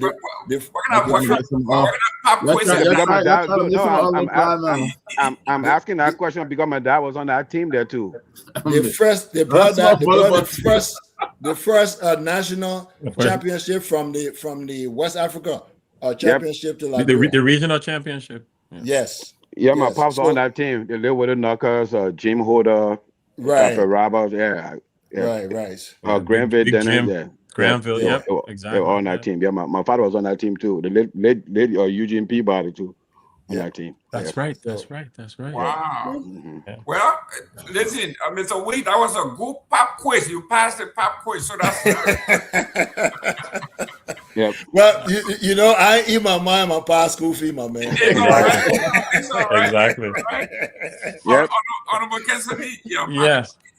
So I'll say two things. One of them is Shakespearean, and the other is just my own philosophy, right? Shakespeare once wrote that there is a tide in the affairs of man, which taken at the flood leads to fortune, omitted all the voyage of their lives is bound in shallows and in miseries. On such a full sea are we now afloat, and we should take the current when it serves or lose its venture. Distilled down into something manageable, it's when an opportunity presents itself, you have a choice to make in how life shapes. I think we as members of great ball players have the exhibited resilience, the wherewithal, the means, and the passion to bring these things to bear for our people. And you see, sports brings it all together at the end of the day, right? Which leads to my second component. At the end of the day, it reminds us that we have far more in common than what we have that divides us. And sometimes all it takes is a ball on a scoreboard to prove that particular philosophy. If we can change the life of one boy and one girl through the presentation, through the building and the release of a basketball court, for them to unleash their greatest potential, our job will be done. So I encourage all those who wish to partner with us to do so without any remorse, to hold us to account, and to make sure that we take this journey. It's an ambitious one, but it's one that I think will yield monumental benefits. And it is for us to take that mantle and inspire our young people to greatness. As we go, into our respective evenings, I say thank you to the hosts, for the questions, to all of our Liberian brothers and sisters, both at home here in the U.S. and in other places of the diaspora. Thank you for joining in. We ask you to join us on this ambitious journey and help us help our young people to achieve greatness. Wow, you spoke an official leader. Yes. You see? The political Tomalin cannot help himself. It was coming. I knew it was coming. Listen, don't mind. I knew it was coming. Don't mind the man. Watch that space, people. Yeah. Tomalin cannot help himself. He can't help himself. Guys, listen, this is awesome. What I like about this is on this show tonight, we saw the partnership between Dr. Peabody, the connection, because what these people are trying to do when they're talking about, you can't build bathroom without water. Correct. And you need a reservoir, and Dr. Peabody have been doing this for years. So that's a critical component of what you are doing. Right. And then we saw everybody else coming from different counties wanted to spearhead, and that's great. So you see the power of network. Absolutely. This is awesome. So actually, I got 4 kids, all play basketball. My son now is a trainer with the Connecticut Sun with the WNBA. So I'm going to be reaching out. Your son, he trained at WNBA. Okay. Yeah, and I'm going to be reaching out to him to see. We also have a friend, somebody that I knew through cyberspace. What about it? David Duke? His son is also he's in the NBA. Plays in the NBA. So all of these folks need to come together to make sure that these. And just since you're speaking of friends and adjacencies, I have a good friend. He has adopted Liberia as his country, but he's from New York. He's a high school coach here in the U.S., but he has eclipsed 400 wins in his career, which is no easy feat. And he had been looking to come to Liberia to do some sports camps and trainings. So rest assured, we'll be recruiting him as well. Look, we have to take this thing and go full Monty, right? We need to make sure that we do it the right way so that our children, can benefit appropriately, and so that we give them a fighting chance at life. Wow, guys, let's chip in. If you know somebody who knows somebody, excellent. Bring your expertise, bring your advice, whatever it is you can do to make it work. It doesn't matter who is in the lead. Everybody can do it, but one person is doing it now. So it's made in Liberia. That's what it is. Once it's made in Liberia, I'm behind it. That's what's up. Yeah. That's what's up. Exactly. You remember we used to wear the made in Liberia sneakers? The La Ramco? Those things were strong those days. Overlook those things. They were good stuff. They were stronger than Bata. That's right. So, guys, thank you very much for coming. We look forward to seeing you. Maybe come as often as you can to absolutely give us updates. You know what? We'll do a recap after the weekend. Yes, please we'll schedule you guys to do a recap after the weekend. Thank you very much. And then we'll go from there. And my information, I'm going to pass it on to Tomalin. He will pass it on to you, and then we can connect. That's fine. And Tomalin can give you our contacts. So we can. And I'm going to call Julia right after this, because I'm going to say, Julia, don't make us ashamed. We got to have that land ready, everything before to go. Glendy, I know you're watching. I'm going to be calling you too. So thank you very much, guys. We're going to make Well, you better make sure you get that land quicker. And you know about some people in land business. As far as we concerned, Julia can agree her word. I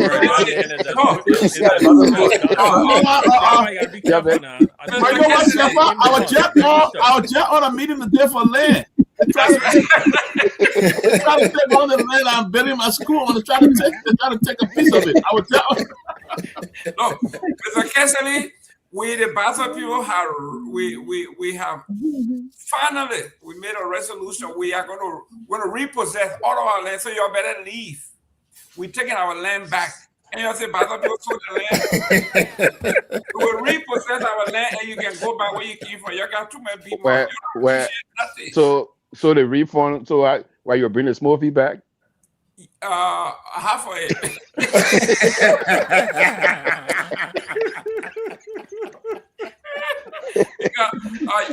The one you are eating will let you go with 50%. You can't. I'll be here. Guys, thank you very much for coming. Thank you so much. Great. Thank you so much. Have a good night, guys. It's been great, man. I'll see you guys on Friday. See you on Friday. Definitely. All right, man. All right. Yep. Bye. Tomalin, this is one of the best shows we have ever had. It is straight developmental, networking, connection.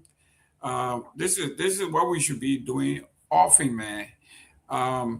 We know our Liberian people do not like to watch something like this because it doesn't have G's. People are not cursing each other. We're not talking politics. But this is something like this is very important, Honorable George, and I'm glad that you guys were able to pull this on. But this is what we should do. We should be doing more. What brings us together more than what separates us. So this was a great show, Tomalin. Yeah, Mr. Gayman, thanks for moderating. Thanks for always taking the lead, and I appreciate everybody. And Siafa is very busy now. That's why we don't see him much, but I'm happy he's able to take down his schedule to come. So that's why. But Siafa is still with us. He's just busy. That's all, and so forth. But the Nagbe, thank you. The Nagbe even stay longer than he should have been here. Thank you so much, and everybody who took part in the show, Peabody, everybody, Telvi, and our audience too. And tomorrow, I just want to just stress, tomorrow we have the Minister of Youth and Sports will be our guest. We're looking forward to have an interactive engagement with her. Looking forward to talk about the youth in the country. Liberia just got a new coach, and she also spoke about the county meet. It will be a different format. So tomorrow will be a good time to engage her, and let's make it very, very interactive. And everybody come out. Let's make sure that we are at our best to make sure that we can get a lot from her, so forth. So she has a very important position in the country. The youth in our country, almost 60% of the population of the youth. Yeah, so it's not easy. So let's see how best we can have that good engagement tomorrow, and also. We're looking for the MPhil boss. She has committed to come, so she's looking at her schedule now. Dr. Kamara, the acting MPhil boss. So hopefully, it may not be this week, maybe next week. So they put at 1.2 million. Yeah, but I mean, 4 million, but that 4.2. Anyway, there's that 4 million that from what I watched the Sunday hearing. The reason why they get small money there. No, man, no, not small money. What's informing that 4.2 million? That's my thing. You can't just be throwing money all around. We had a great show today. We don't want to bring the politics. We want to bring politics and we'll keep it to social. lot of things inform that 4 million. Listen, guys. Tomorrow, it'll be frank though. Right now, I was hearing the Senate hearing. Do you know that you need the community people to be part of that awareness to help the people? Because of course. Also, you got to engage them. You got to find some incentives for them. My only concern is that somebody said they give the money, but they just shouldn't misuse the money. Shouldn't just undermine the public trust with the money. Use it wisely.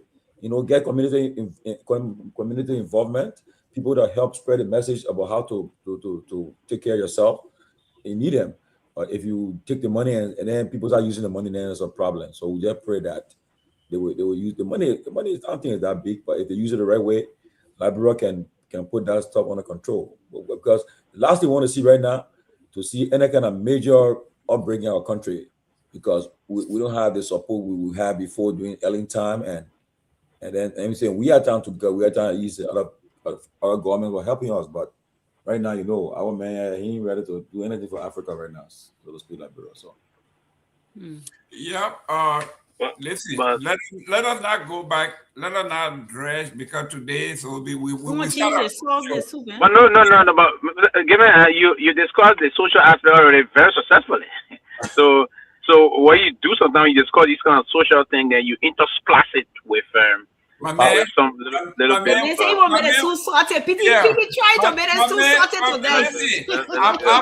I'm here to talk about my soccer tomorrow. We talk, about our sports. We don't. Have you ordered your USA men's soccer shirt? Of course. I got my Myean shirt, man. Yeah. Oh, that's nice. Yes, but guys, listen. What we listened to today here, Telvi. It looks like these guys know what they are doing. They are talking about the administrative piece, which you and I know in any organization, they where they eat the money. Oh yeah. They are saying the administrative part is from their pocket. That means if they have to travel, they will buy their own ticket. Right, they don't want the organization buying ticket, paying for a hotel and meal. No, they're going to take care of that. All they want is material and workmanship. Right. And you can't. Once they said that, I'm on board, because everybody, like this thing Dr. Myean is talking about here, you see what he's saying? We said 1 million. No, yeah, he said Dr. Myean said, he said 4.2 million is too plenty and above the MPHRL, even annual budget, noting that 1 million would have been better this time around, just the warm up, the preparation. So I agree. We'll leave that. But the reason we are saying it is all of these things go into overhead, which is operation, administrative expenses. These guys are saying, don't worry about it. If we have to go to dedicate or break ground, it will be out of our pocket. If you coordinate the material and some help from the local area, we will go and do it. And that's what people want to hear. Right. All right. Thank you. I'll see you guys tomorrow. Yeah, not to form. You want to go to Liberia, you don't get money, so you form a little organization. They raise $10,000 and they have to pay for your ticket, your hotel, your meal, car rent. In Liberia, you go into your own home. But the problem, most of these countries in Liberia, when they get president here, they go in Liberia. Yeah, they tell the people money. I mean, if you and then when they come out, they can't get correct report. You do it voluntarily, but you go to Liberia, you pay your way. Pay your way. Rent car for you in Liberia. Pay for housing, everything. And they stay in hotel. Can you imagine? Yes. These guys go to Liberia and they stay in hotel. But given those that will stay in hotels, I'm not. If you want to go there, I'm bet there'll be plenty, because those that will stay in hotels, they're plenty. More people want to build. They believe that, I don't know why, but the good thing to do it, if you have the means to do it, instead of going to stay in hotel, they are nice little house in that. I mean, and the way things are now, they can have POP. Yes, you can design it to your liking and other things, but more than 85% or 80% only want to do that. They believe it's going to be their home forever. So they will say, "Oh, why?" I mean, I had conversation with someone. I'm not going to call. They look me in the face. Say, "Why are you expecting to be out in that river?" And I was like, and I didn't. And I told him it's okay. I mean, you were born in the bureau. Everything you came in this place, you're a grown man. They tell me why you think you want to do that. Why if you want to go back to the country to visit family members? So you still want to be in your grandma's house or in your grandpa's house or in your father or mother's house? Shame on you. I mean, that's the fact. If you left, I mean, it will be very much comfortable for you to go back home and find yourself in your home. But to go in there, I mean, I don't know about. It's good to do that, but people will say why they want to do that. But I think I don't know for what reason. The people that do that, you find over them, they'll tell you, say you'll do well. You're going Liberia because they have not invested in Liberia over the years. So exactly. Oh, that country there. No, trust me. the country, you get condemn the country. No, but honestly, when we go Liberia, we have fun. We enjoy yourself in your own place. You invested there, so you know what you're doing. But just say, oh, I play there where they put Nancy right now, not Allah.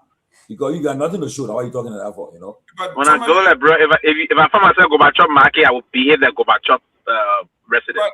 If I find myself in Nikuta, I will behave that way. If I find myself this, Pewee, if we were building well, if we were doing something for the people, and if I had even if I didn't have no way, I would call Telvi. I said, Telvi, you got a place I can stay to save money for this project. That $2,000-3,000 that you would spend on me on hotel and ticket, that's a lot of money that would go to a project.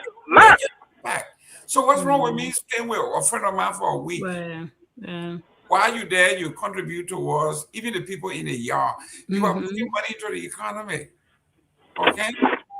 But for you to say the organization should pay your way, put you in a hotel and all the rental car, then how much are you giving the people? Yeah, I know.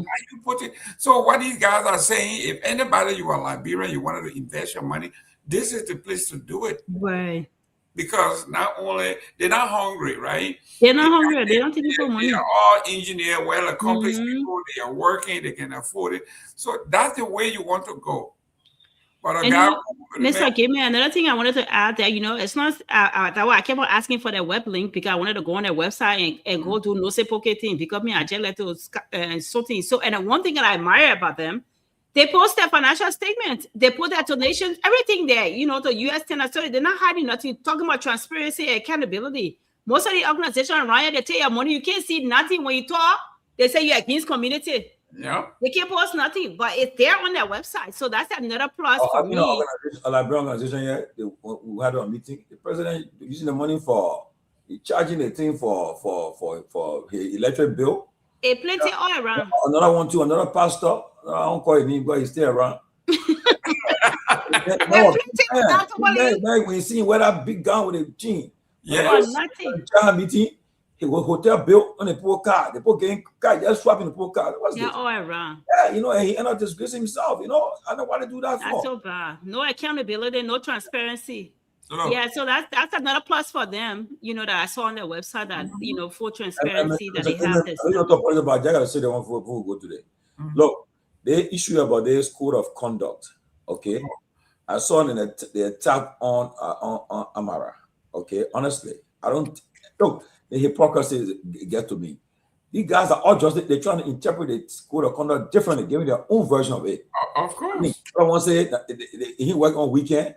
The code of conduct applies as you are employee of the government. There was a political forum. You are endorsing the president for re-election. Okay, re-election. So as a result, definitely know a political event. How can you say you didn't violate it? But listen, when you director, you director. If I may, go ahead. Are you director from Monday to Friday? Then. But the unfortunate thing that Mr. Gayman is that 5 point. The code of conduct it's very clear. It's unambiguous, very much. To see someone, and I respect that. He's a dear big brother. I respect him. We come a long way. We all from Lo-Fi, if you will. Come a very long way. Those times you're contesting to be representative, or say you want to be. I was one of those that was seriously mobilizing for him back in the days. But to see him encountering Senator Conan to come up and say that he is a political appointee, so he's not. In his own term, it's just very unfortunate because the code of conduct is clear that all political appointees, that's a some that he's trying to now justify a tenure position. He didn't even talk about tenure position. The code of conduct said all political appointees, meaning those that the president will appoint, cannot endorse into any political activities. Political rally whatsoever. It's clear. To come and say, they didn't say to us that they cannot endorse into those things during weekends or weekdays. They said you cannot while serving the position. So for Mr. So draw guy to come out and say that. I mean, it's just a clear show of what probably he didn't understand that. He may have done that out of ignorance, or he just trying to bluff here. But that justification for a PhD holder, a purported PhD holder, it's very poor, right? So to counter Mr. I thought he should have just left Minister Connell, right? To counter that, the code of conduct is clear. It is written in the code of conduct A, B, and C. It's not something that you try to say you did. It was on a Sunday, and then you dismiss certain in Civil 7. You say you now nobody said you are on Civil 7, but you are a political appointee. And Section 5.3 is clear in the Code of Conduct that you cannot engage in any political activities. You cannot use government resources to engage into those things. It indicated that. Then I mean, today I'm seeing people, but I listened to OKFM, and the guys tried to deal with him. They say it was unfair for him to even give the kind of a flimsy and honest. The justification is unacceptable.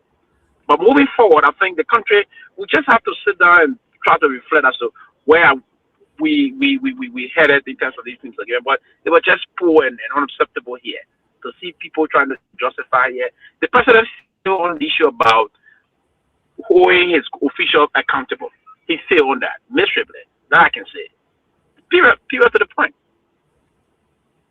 It is. I got a photo here with me and him. When he met me at the Boulevard Hotel. Oh, Mr. Gayman, why you didn't come to my office? I said, well, I didn't make an appointment to come and see you. He said, man, listen, you don't need an appointment, just come. And when I'm there, blah, blah, blah. And I, I said, because he said, you always criticize me. Yes. Because you and I were hosting. We were on a show together on Focus on Liberia, and you were very strong on ethics. And then when you got to Liberia, based on the same conduct, you clean house. You went to the city, you said that people posted while they were on Facebook. It was unethical. You fire everybody. You went to the EPU, or whatever you call it, the security sector there, and you fire over 500 people because they were wearing CDC regalia and all that. The whole security apparatus, you got rid of them. And then you come out here instead of saying, instead of being like Dylan and say, you know what, I made my mind change, y'all forgive me.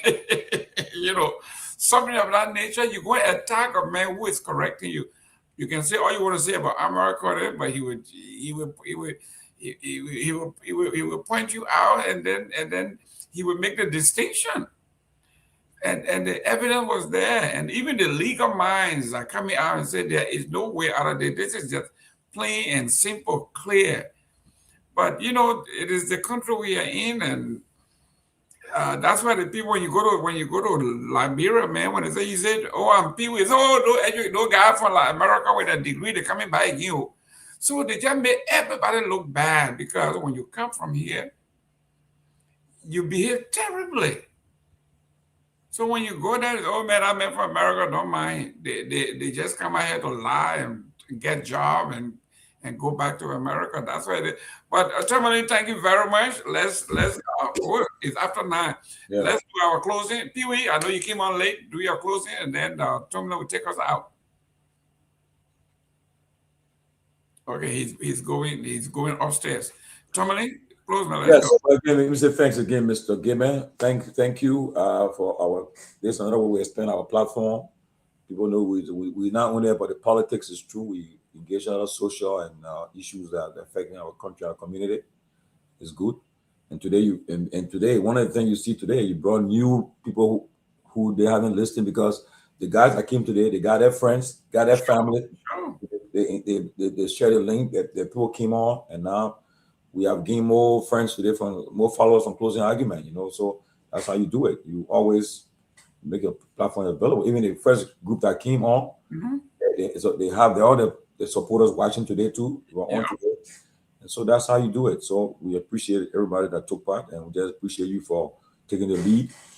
And we look forward tomorrow to our guest, Attorney Cornelia Seleke Kromah, Minister of Youth and Sports.